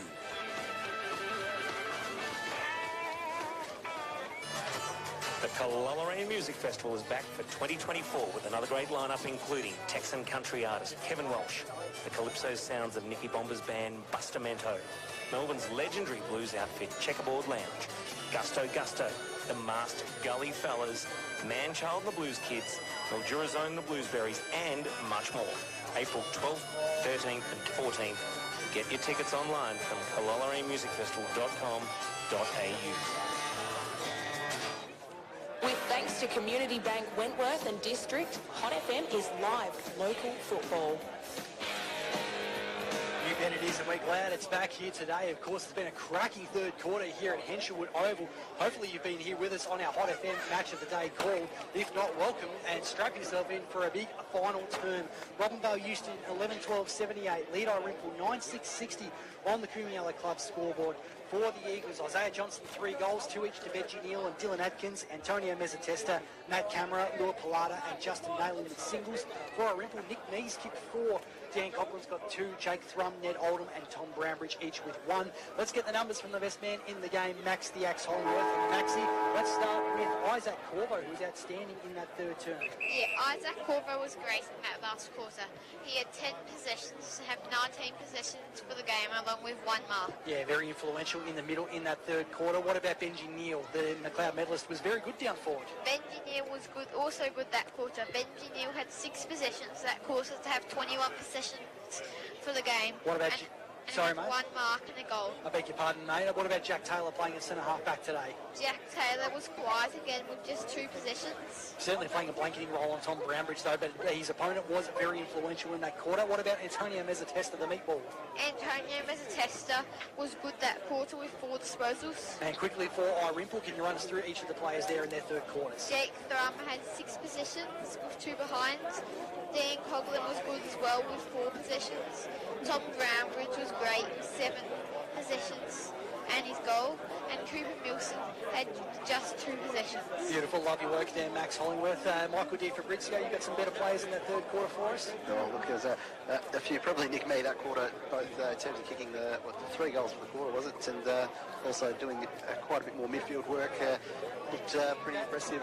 So probably individually he's the standout just for that term. Tom Brambridge keeps playing, keeps living dangerous for the Swallows. And Coughlin and Thrum were both having their moments as well, so quite a few on that side. And for the Eagles, I think we've got Isaac Corvo. Really, that quarter was quite impressive, as well as Benji Neal. Dylan Atkins has been consistent, so quite a few good contributors. Dion Camera as well. Like the work of Dion Camera at half forward. Your final quarter of action is underway here on 106.7 Hot FM. One of those that we mentioned, I think it might be Adkins, who's got the free kick at half forward for the Eagles. Goes inside 50, looking for Pilata. The kick wasn't great though, wasn't to his advantage. And Tom Brambridge, who's now shuffled back down to centre half back, takes the intercept grab, goes long down the line, looking for Oldham. Out-muscled there by Jake Garef. Has got a bit of strapping on that knee, but he's moving okay, thankfully. Inside 50, the kick comes long, and Brambridge again, another intercept grab. He's going to sit himself, I reckon, right in front of the likes of Nayland, Johnson and Turner in this quarter and not let them get past. Yeah, spent a bit of time on Turner in the second quarter, I believe it was, so just shuffling back at different times as needed. So Sasia Ale, one of the debutants, gets the handball come past from Oldham. Taylor just shoves Coughlin out of the way in that contest, and he's going to pick it up free at ground level. Handballs to Corvo, who handballs back, looking for Zach Leslie. Couldn't keep it in. Across the boundary line on the 15th Street wing of Henshelwood Oval. We'll get a throw in. 18 points the margin for the Eagles. John Hollywood on the boundary. You went down to the 3-quarter time huddles. What did you glean from each of the coaches? Yeah, the biggest thing I got from one side was, look, keep your endeavour up, which is Robinvale of all things. I reckon everything's been started by endeavour. Irymple wanted them to man up more, there's no doubt about that, and tough with the ball. And also Nick Pesanetti looks like he's done for the game, maybe some ice on that ankle. Moves down here, boys, so I'd say would be. Pesanetti, obviously a key player for Irymple, out of the game with ice on that left ankle. Hopefully not too much of a trouble for him going forward, but we'll have to see how that happens in the wash-up. Thrown in, the boundary line, Neal with a clearing kick again. He's been outstanding today. Here's Brambridge, who's already had a great start to this last quarter at centre half back. Handball's good for Tom Cirillo. Clever little kick out wide. Took some heat off it. Bench, sweeping handball forward if it sits for Milsom. Bounce hasn't done him any favours, and Neal is absolutely prominent from behind. Coming through as well. So Nick Mee is taking the ground level, and we'll get Neal's a bit ginger. He's called for the bench straight away. Ooh, I reckon he has pulled up very, very sore from that one. Probably a corky, I would say. Coming through, I think more of a collision injury. We'll get a sense of that in a second.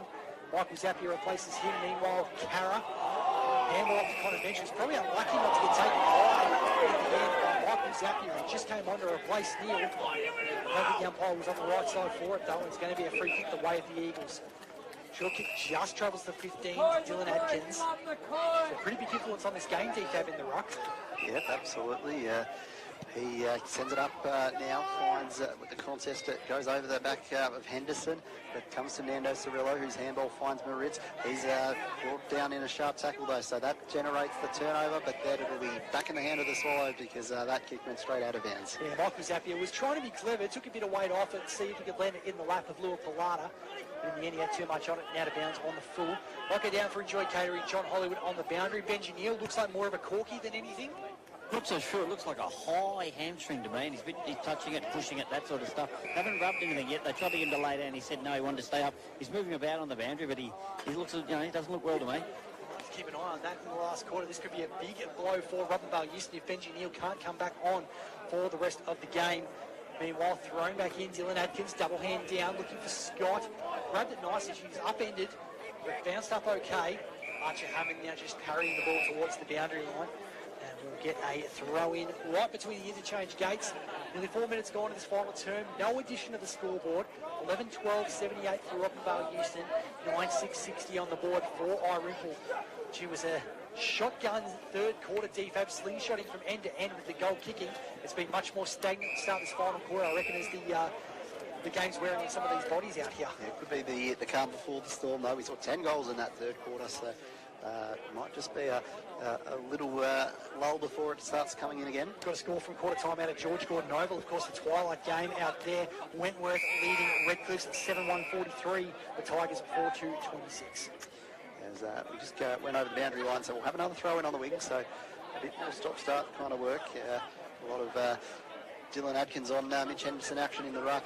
This one's going to fall very helpfully for Dylan Adkins. He taps it down and it's picked up by Antonio Mezzatesta.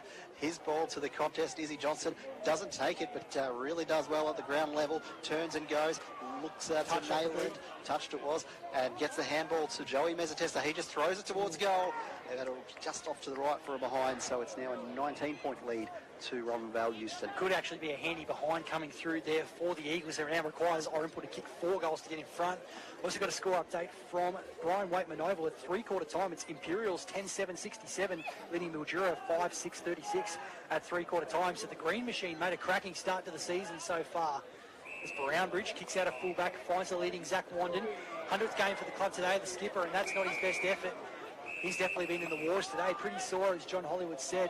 That kick was not great. Goes across the boundary line on the full, and Joey Mezzatesta will be the recipient of the free kick. As it's been shuffled back, it's allowed the Irymple defence to get back. So Mezzatesta wants someone to come at him. He doesn't want to bomb it long. That's where the numbers are. He's going to have to go there anyway. He takes a little off it towards the forward pocket. Pilata over the back, and again Tom Brownbridge. I think it's his third intercept mark of the quarter. Been on fire so far. That kick not so good though. Corvo falls over an Irymple defender. Handball might be good for Dion Camera. A little much on it. And just getting the handball away is Dom Cirillo. Wandon now to Mensch, who's got speed. Goes past the outside. Does nicely. Could get a downfield free too. He will.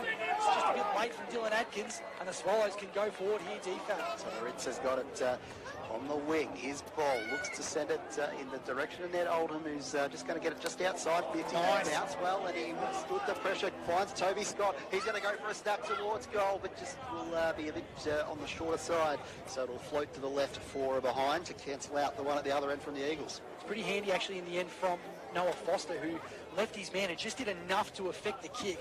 Didn't allow Toby Scott to come any further inside and through for a minor score. As you said, DFAB, 11-13-79 for Robinvale Euston, 9-7-61 for Irymple on the Kumiela Club scoreboard. Isaac Corvo has paid the mark on the second grab. Kicks it like an absolute brick though. The chaos ball could work. It's going to bounce nicely here for Braden Turner. Handball's back to James Zappia off the outside of the boot looking for Nayland. Bolzomi just floats into the space and takes the grab. And look like trying to see who it is in the goal square. Someone ran back to try and give an extra option, but in the end the Irymple defence was in the way. And there's a 50-metre penalty being called. I'm wondering if it's been called on Brownbridge, who was following Isaiah Johnson past the man on the mark. Johnson was kind of calling for the handball a bit as well, so was lingering around. So actually probably shouldn't have been paid there against Brownbridge. That's very, very stiff. That's what it was. There was a clear...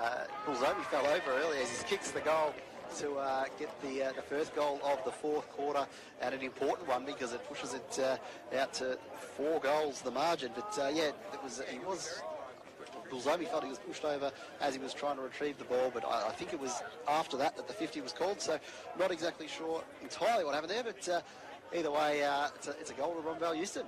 Tom Bramage trying to find answers too, John Hollywood. Yeah, look, he certainly is. He's not happy about it. There's no worries about that. I don't know. It was there, boys. That's certainly something. Just an injury update, and Benji Neal's taking socks, boots off, ankle tape off. It looked like it was high hamstring in the bottom, but they're not going to risk it anymore. So Benji Neal out of action for the rest of the game. Thank you, John Hollywood, on the boundary. Thanks to everyone for listening in on Hot FM today, and those who are watching through filming footy as well, as Michael Zapier just rides the bump like Kelly Slater rides the waves out of Chopu, taken down to ground level, and we'll get a stalemate inside the centre square. It is still a 4-goal margin in favour of Robinvale Euston as it stands, DFAT. As we say out of the ruck contest, it's on the deck, and Dion Camera was involved, but his handball is picked up by Dan Coughlin. He sends a ball up the wing in the Ned Oldham direction.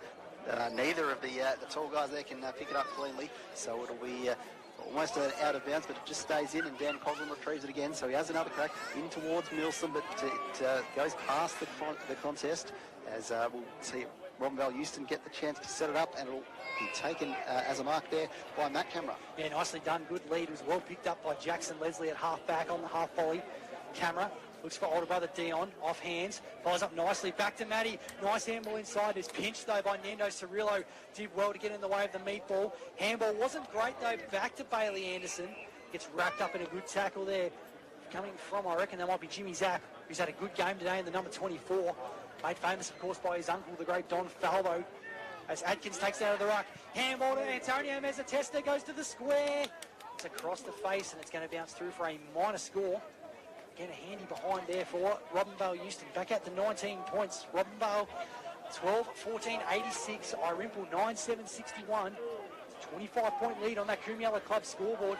Time ticking away now. We've got 10 minutes gone in the final turn. Brownbridge clearing kick out of fullback, looking for me. Good strong grab. He took a similar one there in the third quarter. Has led to a goal. He's got to try and create something here for his teammates down the line. Well read by Anthony Costa. He just held Jackson up in front beautifully. Takes the intercept grab. It's a dangerous kick, but it might work. Corvo can't hold it. I reckon he's grabbed his knee as soon as he's hit the ground. 2 eyes at Corvo. That did not look good. He is down. And there's a free kick at half forward here too for the Swallows. And it's Mitch Henderson who takes it. Looking inside 50. In fact, he's got to come back behind the mark. But Corvo has just grabbed his knee as soon as he went to ground there. That did not look like a good result there for the Eagles Dynamo. Absolutely not.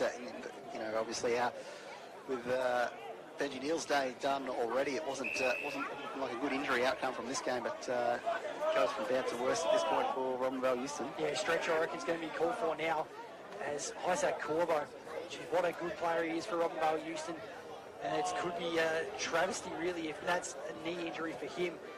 He certainly has not moved from that position. Grabbed that left knee straight away. Just compiling on the injury issues for Robinvale Euston at the moment. DFEP, we mentioned Joey Mardio, injury inside the pre-season game for him. Benji Neal. In this game here today, he's got ice on that hamstring as well. Ethan Gill. Yeah. Of course, last week Charlie Ford has come through.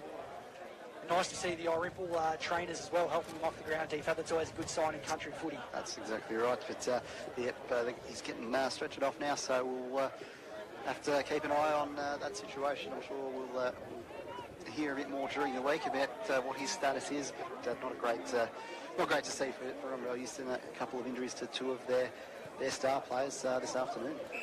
Craig Davison's definitely going to have to rely more on the local contingent in this final quarter here for the Eagles. Henderson chips it up looking for Nick Mee, who's running into space. Lost it, I think, in the sun. And he's left it behind, so Garefa stops and props 1-2 with Jack Taylor. Back to the ruckman and Atkins. Not normally the man you want to have running off the back of the pack. It might work okay.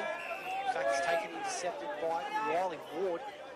Quite a game for him today, but he's done his job just playing a blanketing role at full-back. High up down the line, Oldham trying to get to front position. Ref is there again. Just trying to bust away through the back of the pack there is Mezzatesta. That's Anthony. Handball works okay for Dion Camera, who shows a clean pair of heels. Kicks long down the line. Isaiah Johnson just maneuvers the debutant nicely. Running towards the forward 50. Takes a bounce. 48 from home. Isaiah Johnson, he's put it to the near side. That would have been tough to come back from, I reckon, if he had to put that through the big sticks. And he certainly turned the debutant inside out, but just a minor score. 12-15-87, Robinvale, Euston, Irymple 9-7-61, 26-point margin in this final term. So Brownbridge, as he has to do now, plays on out of the goal square and just goes, sends it towards Nick May, but can't win the one-on-one contest, and Robinvale Euston win back possession. It might have been Michael Zappia gets the kick away there, but doesn't quite hit the teammate. We've got James Zappia involved, Dan Coughlin's involved, Zach Carra's involved. As he gets a boot to it, it'll bounce towards the boundary line, but Nick May will get there first. His ball finds the teammate there in Henderson, who takes the mark. This is what the Swallows need right now. Mensch on the run. His ball was affected by the tackle, but it's going to land at the 50-metre arc, although Robinvale Euston will regain possession. Jackson Leslie there. His ball finds the teammates on the far side wing, and they'll look to slow it down. Just got some composure going at the moment, Robinvale Euston, which is pretty good under the circumstances. Nayland spears the pass forward. Mark taken on the slide by Pilata. Tries to switch the kick on to James Zappia. Not a great one, but if it sits, it might work. On the left foot, just inside 50. Zappia's hooked it well across the face. In fact, it's probably not a bad result. Just half volleyed into the point post, and it's going to be a boundary thrown in the right forward pocket. Justin Nayland, we know, can be dangerous in the ruck contest from down here. 26-point margin in favour of the Eagles. A goal here would put them well in position to win this match. Nayland flicks over the back. Isaiah Johnson tries to shrug the tackle, gets the handball off in time. Carra feigns one handball, but gets going. Left foot kick out of defence, works okay. Kenton's the main target. Adkins getting the front position, though he just had the size advantage, the big number 4. And he's happy just to hold it down a little bit, take a little bit of time off the clock and get a breath. He used his body well, Atkins, and he'll just kick it as far as he can, deep inside 50. Izzy Johnson's there. He'll lean off his opponent looks like he was on RLA, the debutant, and takes a mark 20 metres from goal, if not a bit closer. And he should not have any issues converting this one and probably putting the game to bed. Yeah, a little bit unlucky there for Ali, who did all the right things for a defender being in the front spot, but it was a clever kick from Atkins in the end over the back. And Isaiah Johnson was clever enough to just use his body position to outmanoeuvre the youngster and take the grab. A chance for his 4th goal of the day after 2 last week will make it 6 for the reigning Tommy Bland medal winner. And a chance to put some icing on this cake, and he's put it through the big stick. Ice in his veins. And he's got his 4th. Robinvale Euston are now put out to a 32-point lead. And it's going to be tough for the Swallows from here, John Hollywood. They're going to have to find something in this next 10 minutes or so. Yeah, look, if they've got any chance to get back into this game, they've got to do it in the next couple of minutes, not the next 10, so they're going to have to work really hard from the centre here. But look, he grabbed his knee straight away, didn't Mr. Corvo? He really didn't look good. He went up for that contest, come straight down and grasped that knee instantly, so that's not a good look for them either. Absolutely not, that left knee. And as you said, Benji Neal on the bench. Looks like he's got ice on that left hamstring too there, Johnny.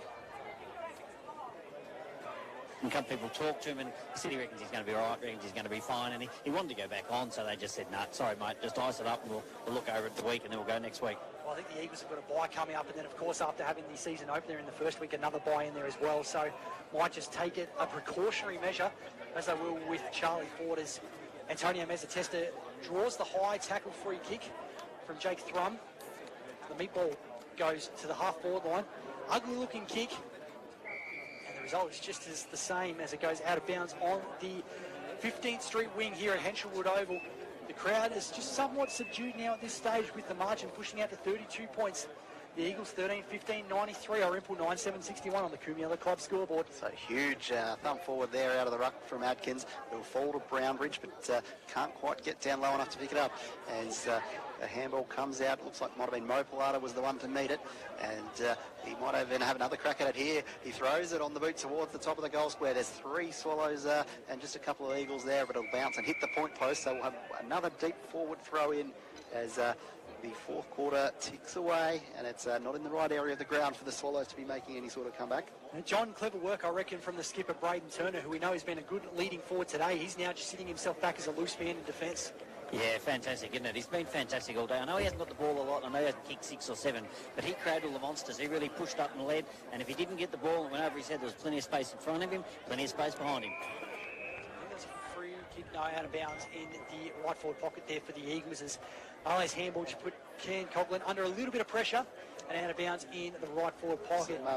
Nice stoppage work there from Arle just a bit earlier before that, weaved in and out of traffic, so some good signs from him there. Yeah, certainly Nothing to complain about from his debut today. Maybe out-muscled a couple of times, but it's something he'll learn as he gets going in his career. Clever kick from Brownbridge, nicely taken by Nando Cirillo on the third bite of the cherry. Trying to create something. He's got a couple of leads on, and Zach Wandon, the skipper. Certainly won't be the 100th game for the club that he'll want to remember today. Had some injury issues. A kick inside's nice though. Carroll, I reckon, lost that in the sun as it was coming across. Unlucky for him. Face first by Pilata. Now Henderson sweeping handball out to Jake Thrum. Been a pretty good first game here for the new Irymple coach. Short kick out wide is nice. Finds Mensch. Now running past again is Thrum. Left foot kick inside forward 50. Just dinks it. Wasn't great in the end. Might make it work okay. Brody Jackson, who's now playing his deepest forward. In the end, he's going to give away, I think, a free kick for a hold. In fact, it might be going his way. He actually is going to get a free kick for a hold, going against Jimmy Zappia. So Brody Jackson did well in a 2-on-1 situation and has earned himself a free kick. He's not going to waste any time. He knows he can't. Probably 10 minutes of action left in this game. Jackson towards the top of the square. In the end, didn't get enough on it. Drop marked there by Leslie at the top of it. Trying to create something here is Zach Wandon around the corner, the skipper. Hasn't got enough on it, and there's Braden Turner, his opposing captain, on the last line of defence. As we said, DFAB smart enough to put himself behind the ball now in this situation. Absolutely, just to make sure that there's no window of opportunity for the result to change at this point, making sure that they have the numbers down back as we see it getting out of there through, looks like Jackson Leslie, that's, you kick that one out, and it'll find the boundary line on that far side wing, so going through the motions a bit now at this point, the two teams just making sure that Robinvale Euston is making sure that it all gets wrapped up. After 10 goals kicked in that third quarter, just the 2 in this final term so far, both going the way of Robinvale Euston. So certainly much more subdued. I mean, still hard action, but the goals haven't quite been as prevalent. Some mark attempted there by Ned Owen was punched away. James Zappia feigns one handball, gets one away. There's the tackles laid. Dion Camera loved his work today. Pops it up for brother Matty, couldn't quite take it. Nando Cirillo's handball was nice to Cara. Left foot kick is awkward, but may work for Hammond. Joey Mezzatesta getting there as well. Cara, handball from the pack, hacked forward for Dylan Adkins behind the ball. Couldn't take it in the end. Costa just wheels around in time. His little kick might work for Zappia. Clean bowls everybody, and now a chance at the back here. Lua Pilata sidesteps his fellow number 11 in Mensch. Dion Camera rules Pilata to come at him.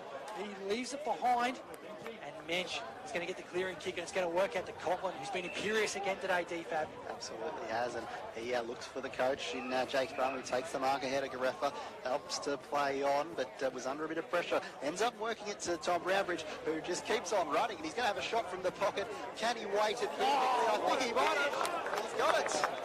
Gee, not much celebration from Tommy Brownbridge because he knows there isn't a lot of time left, but what a finish that was in the end.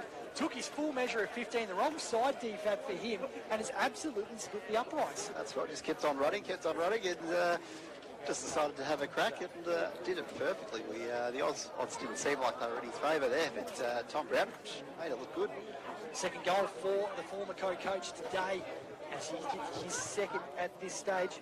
It looks like we've got a bit of an update from from Mildura Sporting Precinct, I beg your pardon, at the moment. Mervan have got about 10-goal lead over South Mildura at this stage. So the Magpies well in front. The Imperials were in front at three-quarter time against Mildura at Brian Waitman Oval.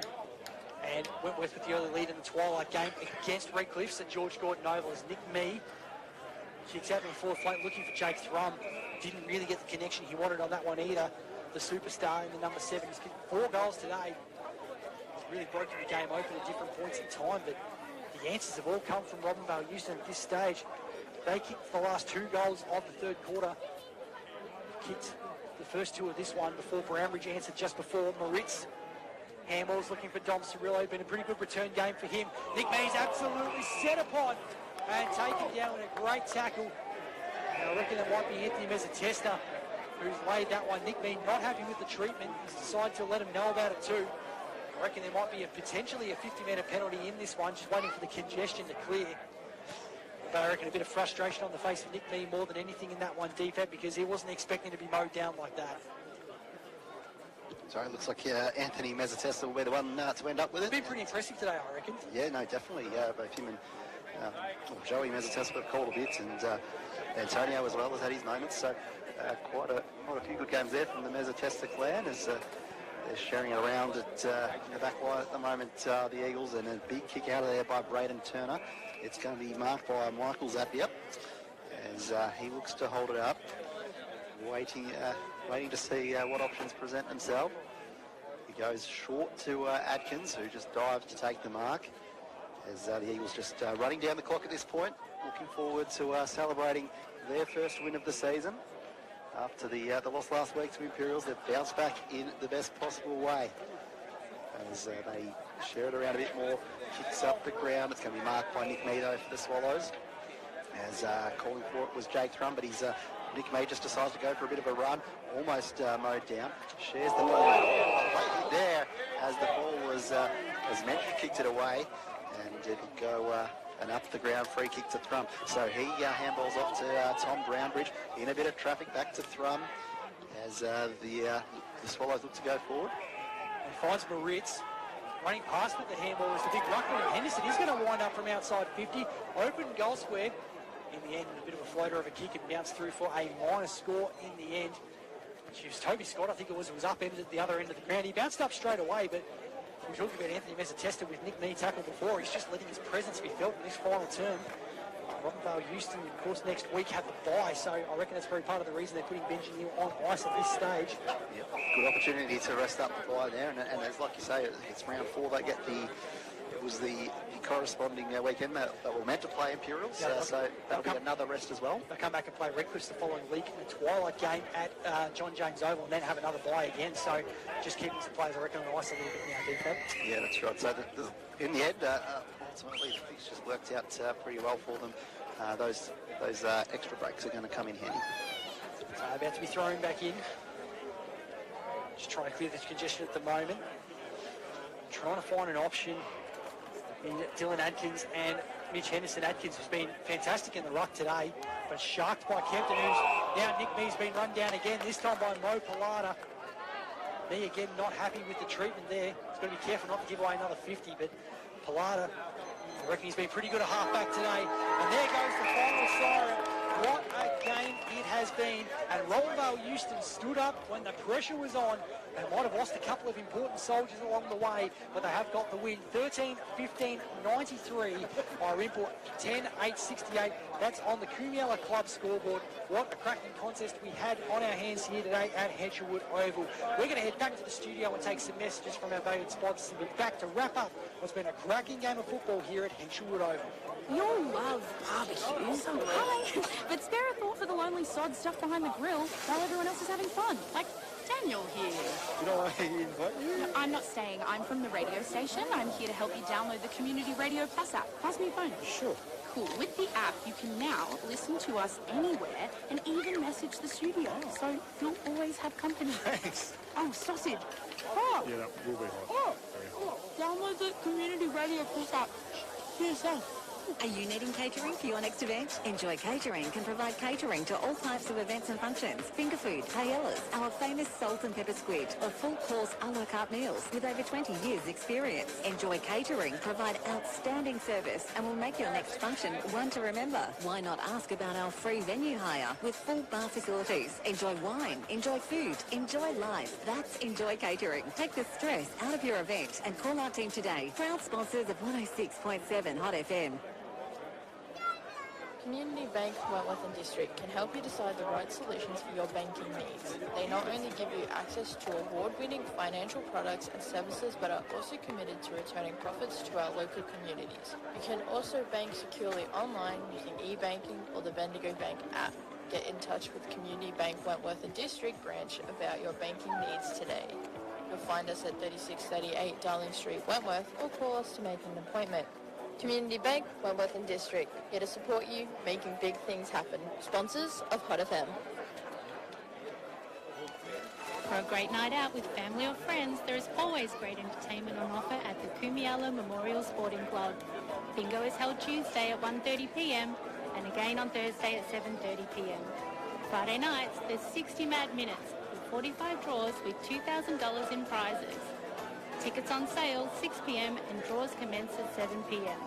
Every Saturday night is dance night in the lounge bar. 7:30pm to 11:30pm. For more information, contact the Kumiala Memorial Sporting Club on 5027 4505. Sponsors of Hot FM.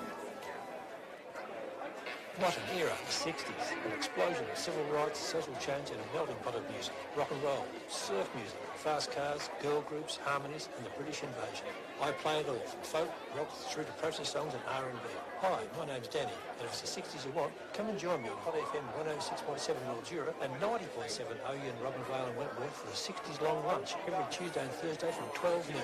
I play requests from our text line, which is 0447 351 876. Proudly brought to you by the Butcher, Mildura, 112A Lantry Avenue. Hi, it's Fiona from Talking Taboo. Do you have that one friend who likes to talk too much? Well, guess what? They need to come and join community radio. Come and be part of our 106.7 Hot FM family. Here we play the best music of your life. 106.7 Hot FM. With thanks to Community Bank Wentworth and District, Hot FM is live local football. You betcha it is, and Robinvale Euston will be celebrating on the drive back down the highway today. The Eagles getting some modicum, I guess, of revenge on last year's grand final adversaries, Irymple. Certainly they would prefer the medals to be around their neck rather than winning today, but a great start to the season for the Eagles. After their 27-point loss last week, I beg your pardon, to Imperials in the season opener, they have won today by 25 points over Irymple. 13-15, 93, Irymple 10-8, 68 on the Kumiala Club scoreboard. In the end, for the Eagles, Isaiah Johnson, I believe, with 4, and Benji Neal and Dylan Atkins both with 2, singles to Antonio Mezzatesta, to Matt Camera, to Lua Palada, to Justin Nailett, and to Raph Bulzomi. For Irymple, Nick Mee finishing with 4 as well. 2 to Dan Coughlin, 2 to Tom Brownbridge, and singles to Jake Thrum and to Ned Oldham. For the man with all the numbers, let's go for the final time today to Max the Axe Hollingworth. And Maxie, let's start with the winners today. Unfortunately, the 2 guys that you were following pretty closely have both gone down injured in the final term, but have been great before that point in time. Let's start with the McLeod medal winner in Benji Neal. Benji Neal was great today. He had 23 possessions, 4 marks, 2 goals and a behind. Unfortunately, a hamstring injury to come with it in that final quarter as well. Isaac Corvo was certainly a little bit worried about the way he went down in that final term, clutching his knee. What were his final numbers? Yeah, Isaac Corvo was great before he went down with injury. He had 25 possessions and 4 marks. Yeah, he was outstanding in that game. Jack Taylor also pulled up a bit sore at the end. Maybe didn't have a lot of the footy, but he was pretty good in his role at centre half back. Yeah, Jack Taylor was quiet with just 6 possessions. And Antonio Mezzatesta, I reckon he had a pretty good second half after a slower start to the game. Yeah, Antonio Mezzatesta was good today with 10 possessions, a tackle, a goal and 2 behinds. Absolutely. What about from the Swallows' perspective? A decent first game from the new coach, Jake Thrum? Yeah, the coach, Jake Thrum, was great with 27 possessions, 8 marks, goal and 2 behinds. Had a lot of it in the last quarter trying to create something for the Swallows, as did Dan Coughlin. What were his overall numbers? Dan Coughlin was also good today with 19 possessions, 5 marks, a tackle and 2 goals. Tom Brownbridge, who I reckon was pretty good centre half forward, also went into the back line in the last quarter to help try and stem the flow. What did he finish up? Tom Brownbridge was great today. He had 20 possessions, 6 marks and 2 goals. And Cooper Milson, not a bad debut for the 17-year-old. Yeah, Cooper Milson had a good debut with 9 disposals, 3 marks and 2 tackles. All right, who were you picking for best on ground, my friend? Dion Cannon. I don't think you can really argue against that. He was outstanding. Lovely work from you, Max. Fantastic stuff again, as always. As John Hollywood chucks the cans on alongside Michael Di Fabrizio and Mitch Rod up here in the Frank Gerstenmeier suite.